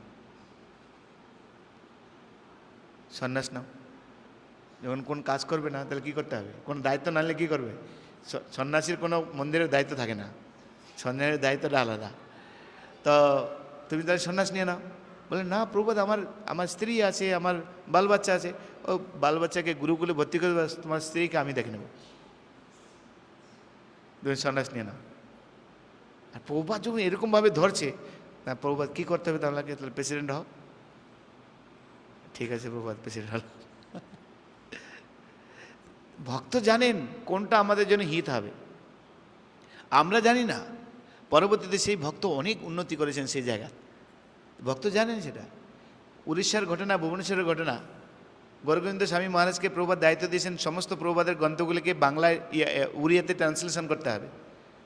তো প্রভুপাদ একসময় গিয়েছেন, গিয়ে ওখানে দেখছেন কোনো বই ট্রান্সলেশন হয়নি। গৌরগোবিন্দ মহারাজকে খুব রাগ দিয়েছেন, তোমাকে দায়িত্ব দিলাম, তুমি বলে প্রভুপাদ আমি কী করে করবো? এখানে আমি প্রেসিডেন্ট, আমি রেসিডেন্ট, আমি সব কিছু, কেউ কোনো কিছু কাজ করে না। একটা প্রেসিডেন্টের কত কাজ আপনি জানেন? তার প্রভুপাদ ঠিক আছে, আজ থেকে তোমাকে আমি প্রেসিডেন্ট থেকে বাদ দিলাম, তুমি শুধু এই কাজ করবে। বলে কে দেখবে? বলে ওই ভক্তটাকে আমি দায়িত্ব দেবো। বলে ও তো কালকেই আমেরিকার টিকিট কাটা হয়েছে, কালকেই আমেরিকা চলে যাবে, ও ডাকা ওকে। তো সেবককে পাঠিয়েছেন, ওকে ডেকে নিয়ে আসে। প্রভুপাদ ডাকছেন মানে বুঝতে হবে যে কিছু একটা হতে চলছে, এটা মোটামুটি সবাই জানতো। প্রভুপাদ কাউকে ডেকেছেন মানে আইদার পুরস্কার আর না হয় তিরস্কার, কিছু একটা হবে। প্রভুপাদ ডাকলেন, প্রভুকে প্রণাম বললেন, প্রভুপাদ বললেন, তুমি আজ থেকে এই মন্দিরের প্রেসিডেন্ট। প্রভুপাদ, আমার টিকিট কাটা হয়ে গেছে, আমেরিকাতে ওই মন্দিরে আমার সেবা ঠিক হয়ে গেছে, আমি ওদের সঙ্গে কথা বলে নিচ্ছি, আর তোমার টিকিটের টাকা আমি ব্যবস্থা করে দিচ্ছি। তখন বলছে, না প্রভুপাদ, এখানকার ওয়েদার আমার খুব ভালো লাগছে না। বলে, এক জায়গায় যদি স্থিরভাবে দিন দিন থাকো তাহলে সেই ওয়েদার শ্যুট করে নেয়। কি বলবে? বলে, এখানকার প্রসাদ আমার ভালো লাগে, সব জায়গায় শুধু সেই খাট্টা, তারপরে সেই কি বলে নারিকেল, উড়িষ্যার রান্না, আমার আমার আমার খাবার শ্যুট করে না।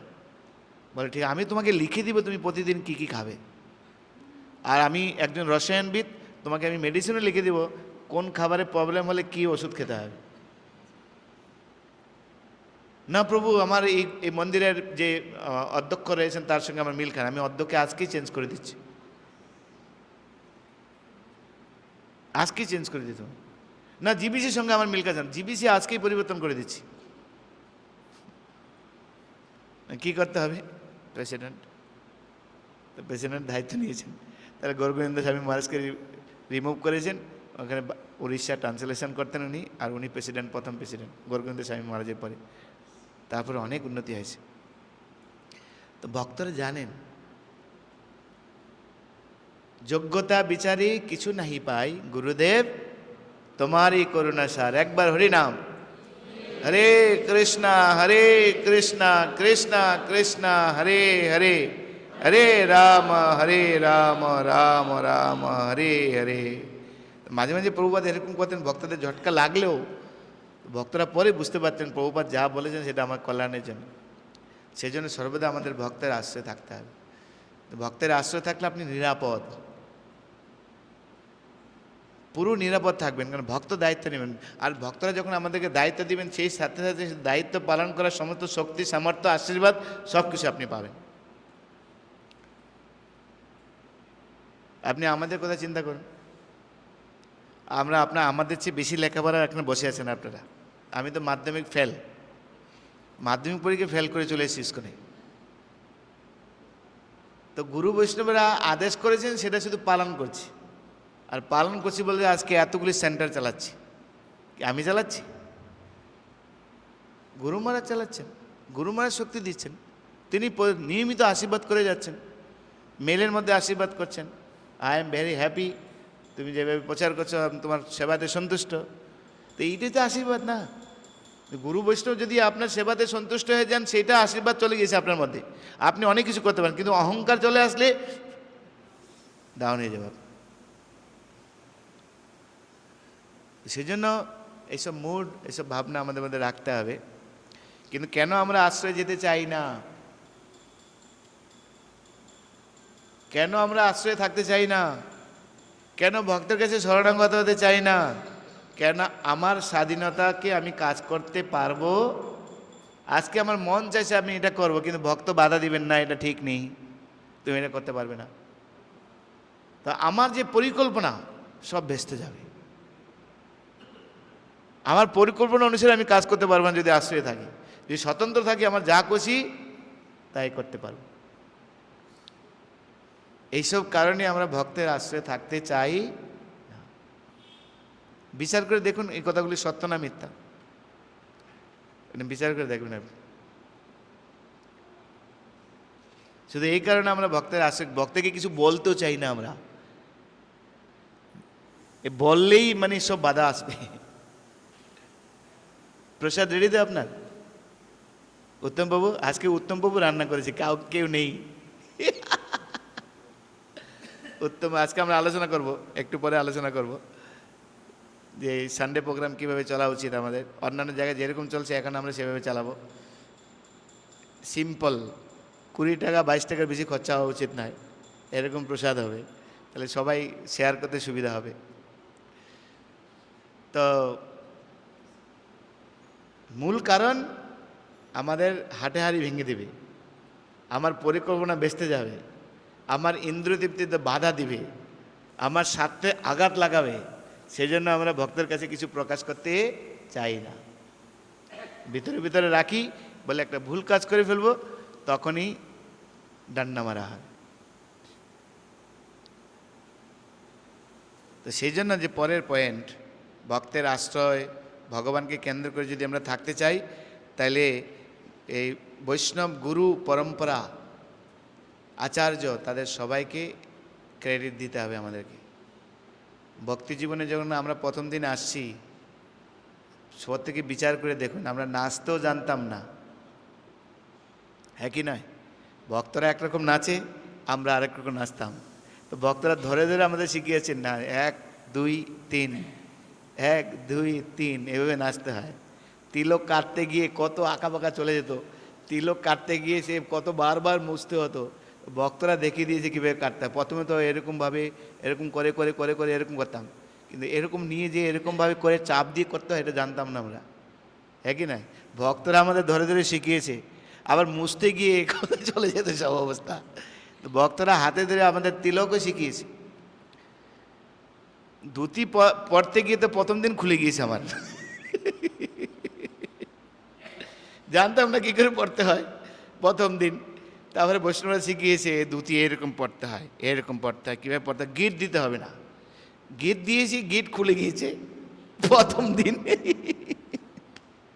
তারপর বৈষ্ণবরা শিখিয়েছে, না এরকম করে গিট না দিলেও ধুতি সুন্দরভাবে চলে, দৌড়াতে পারবে তুমি। কীভাবে করতে হয়, এইভাবে করে এইভাবে চড়তে হয়, তাহলে তুমি দৌড়াও, কিছু হবে না। এ টু জেড ভক্তরা আমাদেরকে শিখিয়েছেন। কী করে খেতে হয় আমরা জানতাম না, তাই না? ডান হাতে বাম হাতে সব খেতে খাওয়াতাম, হ্যাঁ কি না? ডানদের খাচ্ছি, বাম হাতে ঘুমের জল খাচ্ছি, চলবে না এইসব। এভাবে খেতে হবে, বসতে হবে এভাবে, কীভাবে হাঁটতে হবে, সব আমাদের শিখিয়েছেন। আমাদের জীবনে কিছুই জানতাম না আমরা, সব এক জানতাম আমরা। ঘরে আমাদের 33 কোটি দেবতা, সবাইকে একবারে পুজো করছি, কারণ কাউকে ছোটো করা যাবে না, কাউকে বড় করা যাবে না, হ্যাঁ কি নয়? হ্যাঁ, কাকে শনি ঠাকুর আছে এই একবার, কৃষ্ণকে বলে গেলে যদি শনি ঠাকুর বাঁকা দৃষ্টিতে দেখায়, শনি ঠাকুরকে দেখালে যদি শিবজি আবার রেগে যায়, ত্রিনেত্র যদি খুলে দেয়, তাহলে কী হবে? সব ভগবান এক। জানতাম না আমরা, বৈষ্ণব আমাদের শিখিয়েছেন কে ভগবান, কে সেবক, কে কি, সব কিছু, হ্যাঁ কি নয়? তাহলে আমার জীবনে কোনো ক্রেডিট আছে না, জাগতিক জীবনে না আধ্যাত্মিক জীবনে। ভগবান জানতাম না, আমাদের সাধুরা শিখিয়েছে কে ভগবান, কেন তিনি ভগবান, সব শিখিয়েছেন আমাদেরকে। চৈতন্য মহাপ্রভু সম্বন্ধে আমরা জানতাম না, নবদ্বীপ ধাম সম্বন্ধে জানতাম। হরিনাম কখন করে? মরার পরে করে। বল হরি, হরি বল, বল হরি, হরি বল, মরার পরে সব কাঁধে নিয়ে যায়, এটুকু জানতাম। কিন্তু হরিনাম যে এরকমভাবে রস আছে, হরিনামের যে এত মাহাত্ম্য, কি জানতাম আমরা? যদি প্রভুপাদ না হইতো, যদি প্রভুপাদ না হইতো কি হতো বিচার করে। গীতা ছিল, গীতা সম্বন্ধে আমরা বুঝতে পেরেছি, যদি প্রভুপাদ না হতো, যদি ইস্কন না হতো, আর ইস্কনের ভক্তরা যদি আমাদের না শেখাতো, তাহলে কে? তাহলে আমাদের জীবনে কি আছে? আরে জন্ম দিয়েছে একজন, আমাদেরকে লালন পালন করেছে আরেকজন, লেখাপড়া শিখিয়েছে আরেকজন, চাকরি দিয়েছে আরেকজন, খেতে দেয় আরেকজন, হ্যাঁ কি না? আমার কি আছে? না জাগতিক জীবনে আমার কোনো ক্রেডিট আছে, না আধ্যাত্মিক জীবনে আমার ক্রেডিট। তাহলে ক্রেডিট আপনি নেবেন কেন? আর যদি আপনি ক্রেডিট নেন না, তাহলে কপালে কষ্ট আছে।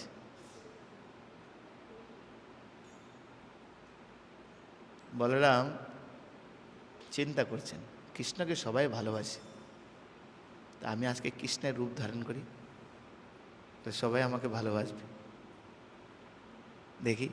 তা কৃষ্ণের পীতবর্ষণ পরেছেন, মাথায় পাগড়ি বেঁধে ময়ূরপুচ্ছ ধারণ করেছেন, আর কাছে বাঁশিটা রেখেছেন। আর ওই সময়ে অরিষ্টাসুর এসছেন, কংস পাঠিয়েছেন কৃষ্ণকে হত্যা করার জন্য। কৃষ্ণ কীরকম? পরনে পীতবস্ত্র, মাথায় ময়ূরপুচ্ছ স্মৃতিধারী, আর কোমরে গুজা থাকবে কি? বাঁশি। আর অরিষ্টাসুর ওই বাঁশি কৃষ্ণ এক লাথি দিয়েছে কৃষ্ণকে, কৃষ্ণ ভেবে ওর জন্য বহু দূরে গিয়ে বলরাম বলেছেন। তারপর থেকে বলরাম বলছেন, না রে ভাই, তোমারটা তুমি নাও, তোমার রূপ আর ধারণ করবো না আমি, প্লিজ। আমরা যা সেইভাবে আমাদের চলা উচিত। যদি আপনি অন্যকে ভোক্তা সাজতে চান তাহলে কিন্তু বিপদে পড়ে যাবেন। সেই জন্য বাঁচার উপায় শ্রী জগন্নাথ বলে দেয় সুভদ্রা মহারানী কি, যে বাঁচার উপায়, যে আমার জীবনে যা কিছু ঘটছে সব সাধুগুরু বৈষ্ণবের কৃপা। তারা কৃপা করে আজকে আমাকে অধিকার দিয়েছেন বলে আমি এত সেবা করতে পারছি। আজকে যদি ওনারা আমাকে অধিকার ছিনিয়ে নেয়, কালকে কি করব? কেউ আমাকে পুষবে? লক্ষ্মীন্দ্র দাসকে আপনারা সম্মান করছেন এই জন্য কেন এই জায়গার উনি হচ্ছেন ম্যানেজার। কালকে যদি ইসকন বলে আজকে উনি ম্যানেজার নয় আরেকজন, আপনি সম্মান করবেন না? আগে কতটুকু করবেন আপনি? ইসকন আমাকে ক্ষমতা দিয়েছে, হ্যাঁ, আমি যদি আমার ভালোবাসার মাধ্যমে, আমার বৈষ্ণবতার মাধ্যমে আপনাদের হৃদয়কে জয় করতে পারি, যেখানে যাই সেখানে আপনি আমাকে সম্মান করবেন।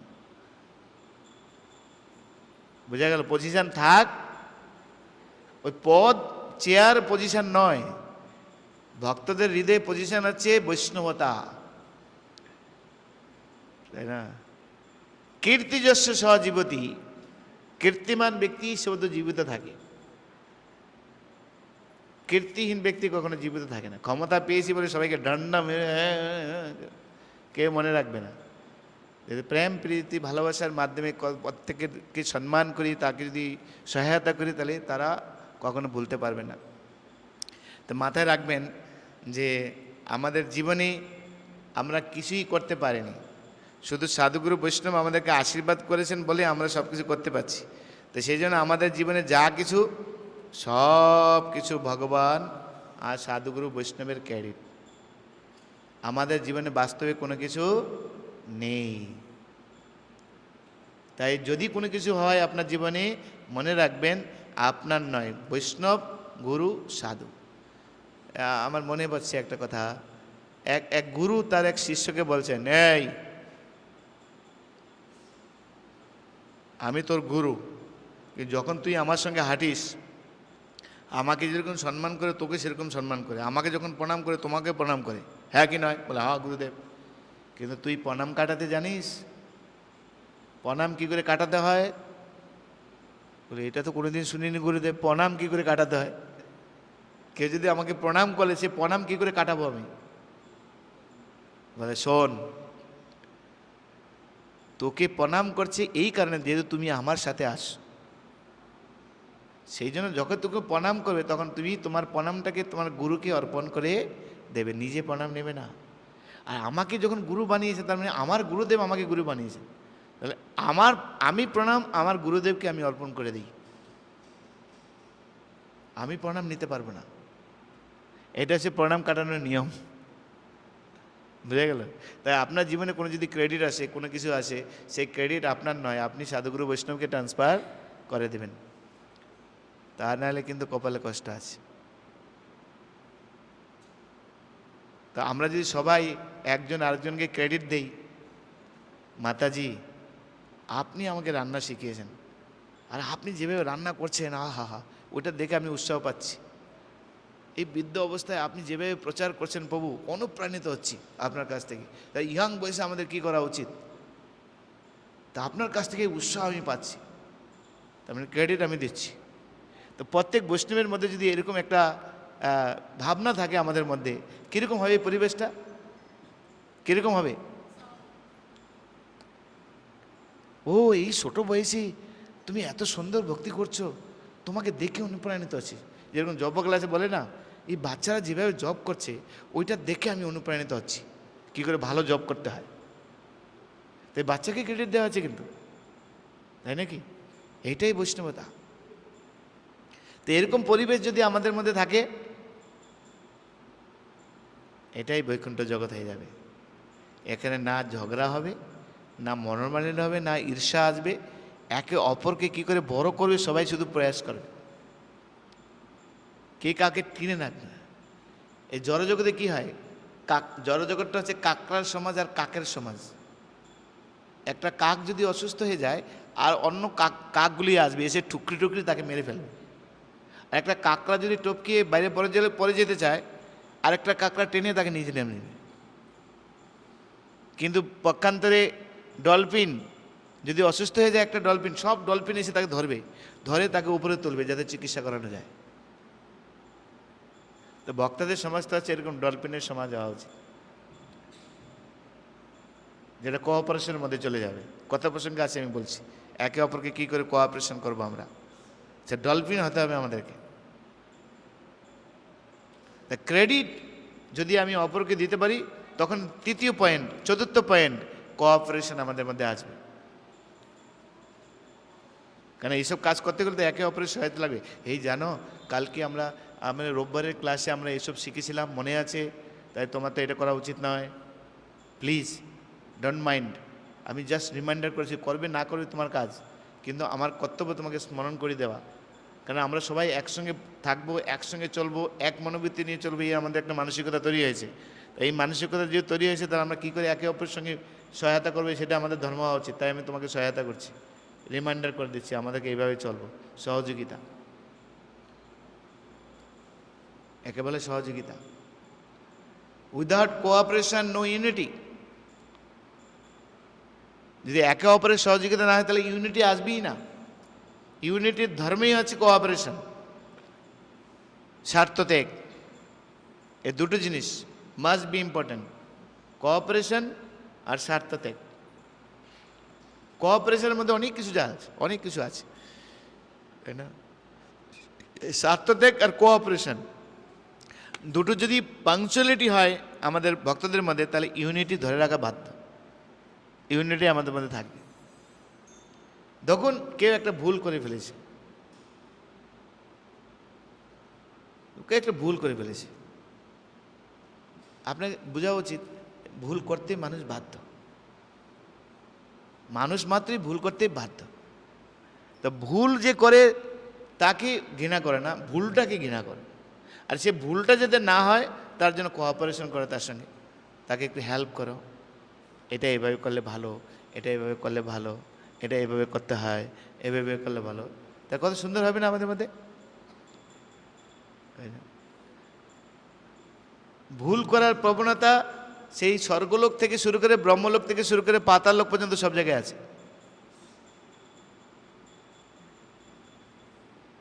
আর ভুল ধারণা নিয়ে চলাটাও স্বর্গলোক থেকে পাতাল লোক পর্যন্ত সব জায়গায় আছে। কাউকে ভুল ভাবা, সে হয়তো ভুল করেনি, কিন্তু আমি একটা গ্রহণ করে নিয়েছি, ও এটা করেছে, এটা করেছে, সে হয়তো কিছুই করলো না। যাকে বলা হয় কি বলে এটাকে, একজনের সম্বন্ধে ভুল ধারণা করা, তাই না? এগুলো সব জায়গায় রয়েছে, সব জায়গায় রয়েছে। কিন্তু আমার যদি কোঅপারেশন মুড থাকে, তাহলে এগুলিকে হজম করা আমাদের সহজ। টাইমও চলে যাচ্ছে, সারা বেশি টাইম চলে গেছে। তো যাই হোক, অনেক কিছু বলার ছিল। হ্যাঁ, প্রভুপাদ ভক্তি সিদ্ধান্ত সরকার ঠাকুর বলছেন একটা কথা, যে আমরা সবাই ইমার্জেন্সি রুগী, সব সিরিয়াস পেশেন্ট, সব কলিযুগে সব সিরিয়াস পেশেন্ট। সিরিয়াস পেশেন্টকে তাকে ইমার্জেন্সিতে নিতে হয়। এখন ইমার্জেন্সিতে যত স্টাফ থাকবে তাদের কি করতে হয়? সবাইকে সহযোগিতা করতে হয়, তাই না? সবাইকে সহযোগিতা হয়।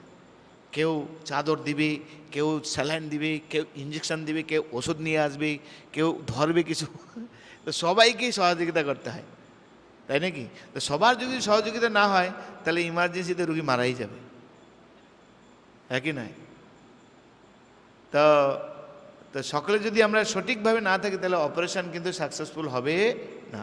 অপারেশন থিয়েটারকে ইমার্জেন্সিতে নিয়ে এসে অপারেশন থিয়েটার ঢুকানো হয়েছে। তো অপারেশন থিয়েটারে যত স্টাফ রয়েছে, তাকে সবাইকে একজন সতর্ক থেকে তাকে সহযোগিতা করতে হবে, ডাক্তারকে। তো সবাই মিলে যখন সহযোগিতা করবে, তখন অপারেশন সাকসেসফুল হবে। একজন যদি ভুল করে ফেললো, ডাক্তার অপারেশন করে দিয়েছে, এবারে সেলাই করো, অপারেশনের যে কাঁচিটা ভিতরে রেখে সেলাই করে দিয়েছি আমি, কী অবস্থা হবে, তাই নাকি? আর সেলাই কী করে করতে হবে, যে সেলাই করে তাকেও সেরকম জানতে হবে, সিরিয়াস। তাই প্রত্যেকে সিরিয়াস। তো প্রভুপাদ বলছেন, মন্দির হচ্ছে একটা হসপিটালের মতো, মন্দির একটা হসপিটালের মতো। এই হসপিটালে বিভিন্ন ধরনের রুগী আসবে, কেউ কম সিরিয়াস, কেউ বেশি সিরিয়াস।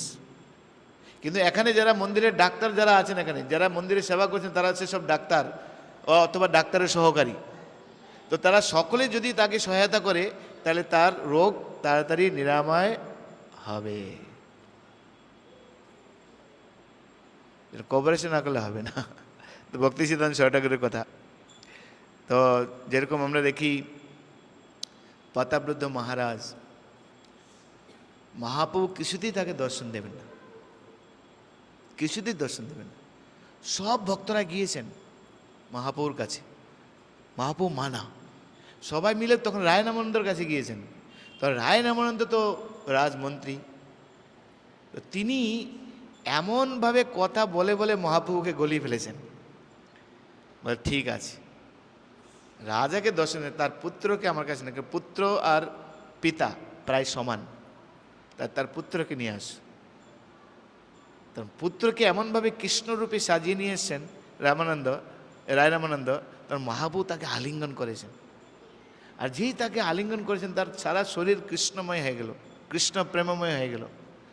তাকে নিয়ে প্রতাপরুদ্ধ মহারাজকে দিয়েছেন। প্রতাপরুদ্ধ মহারাজ যখন তাকে দর্শন করে মহাপ্রভুর কৃপার ভাব অনুভব করেছেন, তাকে আলিঙ্গন করে, যে মহাপ্রভুর কৃপা আলিঙ্গনের শক্তি তিনি লাভ করে এনেছেন। ভক্তের সঙ্গে এটাই লাভ। তাই এখানে প্রত্যেক ভক্তরা যারা থাকবেন, তাদের প্রত্যেকে কোঅপারেশন লাগবে, আমাদের একে অপরের সহযোগিতা লাগবে আমাদের। যে একে যদি সহযোগিতা না হলে, তাহলে এখানে সবাই ডেড হয়ে যাবে। কেন মন্দির আছে হসপিটালের মতো, এখানে রুগীরা আসবে। তাই এখন এখানকার ডাক্তাররা যদি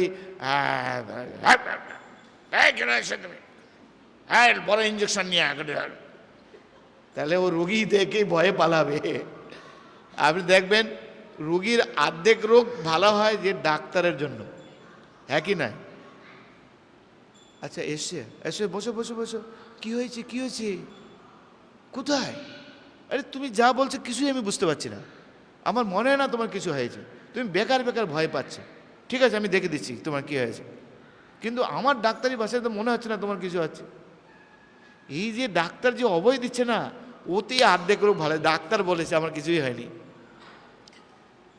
আর ডাক্তার যদি বলে খুব তো বাগই নিয়ে এসছিস, হ্যাঁ দুষ্টু কোথাকার, তাই না? ও বেচারি আগেই আদামর হয়ে যাবে। এই তোমরা এত কথা বলছো, আমাদের ডিস্টার্ব হচ্ছে, শুনতে পাচ্ছ? শুনতে পাচ্ছ? তোমরা কথা বলো না। তো সেই জন্য এখানে আমরা এই যে লীলা, কত লীলা রয়েছে এই বিষয়ে, চৈতন্য চরিতামৃতে সব লীলা রয়েছে আমাদের। আর তো বলা হয়েছে মতভেদ আসবে, মতভেদ আসবে, একসঙ্গে থাকলে মতভেদ আসবেই, কিন্তু যদি কোঅপারেশন থাকে কোনো অসুবিধা হবে না। আরে যুধিষ্ঠির মহারাজ 5 ভাইয়ের মধ্যে মতবিরোধ ছিল, এসছিল মতবিরোধ, রামায়ণ মহাভারতে বর্ণনা করা রয়েছে। কর্ণ মানে পঞ্চ মহারথী মিলে, সপ্তম মহারথী মিলে অভিমন্যুকে বধ করেছে। আর ওই দিন কর্ণ যুধিষ্ঠির মহারাজকে পুরো বন্দি করে নিয়েছে, শুধু কৃপা করে ছেড়ে দিয়েছে। আর ক্ষত্রিয় যদি মেরে দিলে ভালো, কিন্তু তাকে যদি কেউ দয়া করে, ওটা ভালো লাগে না। যুধিষ্ঠির মহারাজ রাগে চলে এসছে ঘরে। অর্জুন যুধিষ্ঠির মহারাজকে না দেখতে পেয়ে খুঁজে খুঁজে খুঁজে খুঁজে শিবিরে এসেছেন, দেখছেন শিবিরে বসে আছেন। আর যুধিষ্ঠির মহারাজ অর্জুনকে দেখে বলছেন, অর্জুন তুমি কি কর্ণকে হত্যা করে এসছো?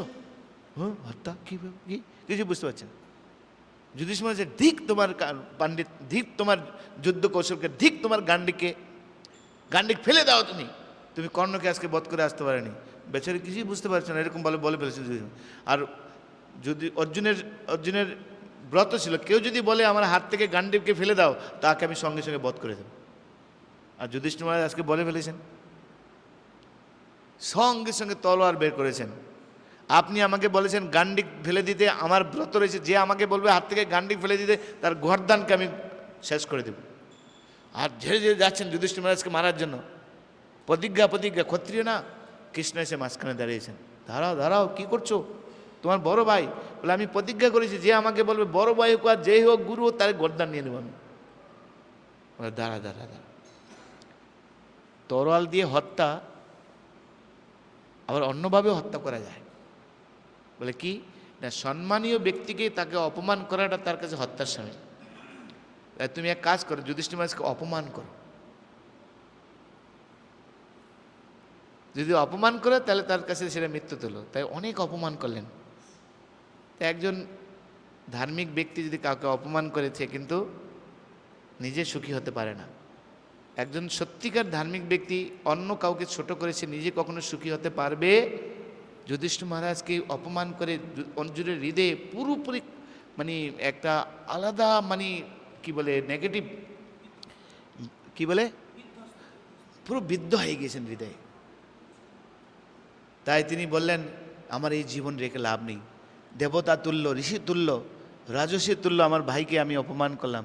সারা জগৎ যাকে ধর্মবীর বলে জানে, ধর্মরাজ যাকে বলে জানে, তাকে আমি অপমান করলে তা আমার মৃত্যু বরণ করা উচিত।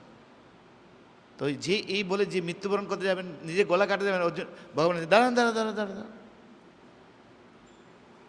আত্মহত্যা কথারও আবার মানে বিভিন্ন রকম ভাব রয়েছে।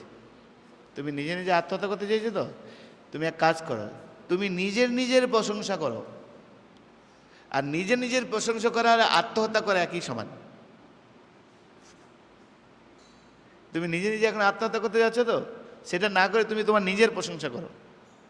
আমি এই, আমি সেই, আমি গান্ডীবধারী, আমি যুদ্ধে, আমি নিবাত কবচ অসুরকে বধ করেছি, আমি পাশুপত্র জয় করেছি, শিবজিকে আমি হারিয়ে। নিজে নিজের প্রশংসা করো। আর ওইটা মৃত্যু তুল্য। ওইটা করেছেন, তারপরে শান্তি হলো। তাহলে যুধিষ্ঠির মহারাজ মারা গেল না, অর্জুনকেও আত্মহত্যা করতে হলো না। মাঝখানে মিডিয়া কে ছিল? কৃষ্ণ। সমস্যা আসবে, তার সমাধানের রাস্তা রয়েছে, কিন্তু কি করতে হবে? কোঅপারেশন, একে অপরের পরিপূরক আমাদের হতে হবে, আলোচনা করতে হবে, তাহলে সব ঠিক হয়ে যাবে। তো এখন এই চারটে গুণ যদি আপনি আয়ত্ত করতে চান, কৃষ্ণকে মাঝখানে সেন্টার রেখে কাজ করব। কৃষ্ণ কি জানেন আমি জানি না, তার জন্য ভক্তের আশ্রয় কেন? ভক্ত ভগবানকে ভালো করে জানেন। তো ভক্তের আশ্রয়ে যেতে গেলে আমাকে ক্রেডিট আমার কাছে রাখলে হবে না। সমস্ত আমার জীবনে যা ক্রেডিট, যা কিছু করছি সব সাধুগুরু বৈষ্ণবকে আমি অর্পণ করে দেব। আর কোঅপারেশন, একসঙ্গে থাকতে গেলে কোঅপারেশন লাগবে। কোঅপারেশন ছাড়া আমরা একসঙ্গে থাকতে পারবো না। আর এই চারটে নীতিকে যদি আমি সাকসেসফুল করতে চাই, তাহলে আপনাকে ভালো জব করতে হবে। হরে কৃষ্ণ কৃষ্ণ কৃষ্ণ হরে হরে, হরে রাম রাম রাম হরে হরে। আর এই জপের পাশাপাশি ষষ্ঠ যে নাম্বার, সেটা হচ্ছে, জব সম্বন্ধে বলবো না, কারণ প্রতিদিন জপ ক্লাসে আলোচনা হচ্ছে। তাই যদি জানতে চান জপ ক্লাসে ঢুকুন, জপ ক্লাসে ঢুকতে হবে আপনাকে যদি ভালো জব করতে চান। 100% জপ ক্লাসে ঢুকুন, প্রতিদিন আমাদের সঙ্গে জব করুন। আর ষষ্ঠ নাম্বার হচ্ছে কেয়ার, একে অপরের সঙ্গে কেয়ার। যেহেতু আমরা ভক্ত কমিউনিটি, কারো যদি শরীর অসুস্থ হয়, আপনি তার বাইরে থেকে একটু দেখা করে আসুন, একটা ফল নিয়ে যান, ভগবানের প্রসাদ, বা কিছু টাকা নিয়ে আপনার কাছে ভগবানের একটা চরণ তুলসী নিয়ে যান, তার কপালে গিয়ে দিয়ে আসুন, দিয়ে তার জন্য একটু প্রেয়ার করুন, প্রার্থনা করুন, তার খোঁজখবর নেন। শারীরিক যত্ন এটাকে। বা আপনার কাছে যদি কোনো ভালো ডাক্তার থাকে, তাকে পরামর্শ দেন, তুমি এখানে যাও, এখানে যাও, এখানে যাও, এখানে যাও। আর যদি সামর্থ্য থাকে আপনি কিছু অন্যভাবে হেল্প করতে পারেন। সে হয়তো অসুস্থ হয়ে গেছে, রান্না করতে, ঘর থেকে একটু প্রসাদ রান্না করে একটু দিয়ে আসুন। তাহলে শারীরিক যত্ন হয়ে গেল এটা। মানসিক যত্ন, লোকের মনের কথা শোনার চেষ্টা করুন। কে খুব কষ্ট পাচ্ছে, তার হৃদয়ের কথা শোনার চেষ্টা করুন, শুনে তাকে মানসিকভাবে তাকে সান্ত্বনা দেওয়ার চেষ্টা করুন। এই সময় তাকে কী করা উচিত, কী করবে, মানসিক কেয়ার একে বলা হয়, তাই না? তো সামাজিক কেয়ার, সমাজের গুরুজন যারা রয়েছেন, সমাজে আত্মীয় স্বজন বন্ধুবান্ধব যারা রয়েছেন, প্রতিবেশী যারা রয়েছেন, তাদের সঙ্গে কীরকম ব্যবহার হবে, যাতে কেউ আমাদের কৃষ্ণ ভক্তদের দুর্নাম না করে, এটা বলে সামাজিক কেয়ার। বা আপনি ভক্ত হয়ে গেছেন, আপনার বাবা মা ভক্ত নয়, তার সঙ্গে কীরকম আচরণ করবেন, এগুলো দেখতে হবে। আপনার বড় ভাই ভক্ত নয়, আপনি ভক্ত ছিলেন, বড় ভাইয়ের সঙ্গে কীরকম আচরণ হওয়া উচিত, এগুলি আমাদের শেখাতে হবে। এগুলো বলে সামাজিক কেয়ার। আর আধ্যাত্মিক কেয়ার, তাকে কিভাবে ভগবানের সেবা করবে, কিভাবে ভগবানের আরতি করবে, কিভাবে জপ করবে, কিভাবে গ্রন্থ পড়বে, কিভাবে ভক্তি করবে, এগুলি সব তাদেরকে শেখাতে হবে। এটাকে বলে আধ্যাত্মিক কেয়ার। তো এই জিনিসগুলি যদি আমরা ভক্তদের মধ্যে, ভক্ত গোষ্ঠীর মধ্যে আমরা যদি ছড়িয়ে দিতে পারি, একে অপরের পরিপূরক যদি হতে পারি, আপনি এই ভক্ত কমিউনিটি এক স্ট্রং কমিউনিটি হিসাবে কাজ করবে, শক্তিশালী কমিউনিটি হিসাবে কাজ করবে। আর যদি আমরা নিজেদের স্বার্থ নিয়ে কাজ করি আমরা, তাহলে সব টুকরো টুকরো হয়ে যাবে, আমরা শক্তিহীন হয়ে যাব আমরা। তাই শক্তিশালী মজবুত কংগ্রিগেশন টিম মিনস এই 6টা পয়েন্ট প্রত্যেক ভক্ত সেখানে অনুশীলন করবে।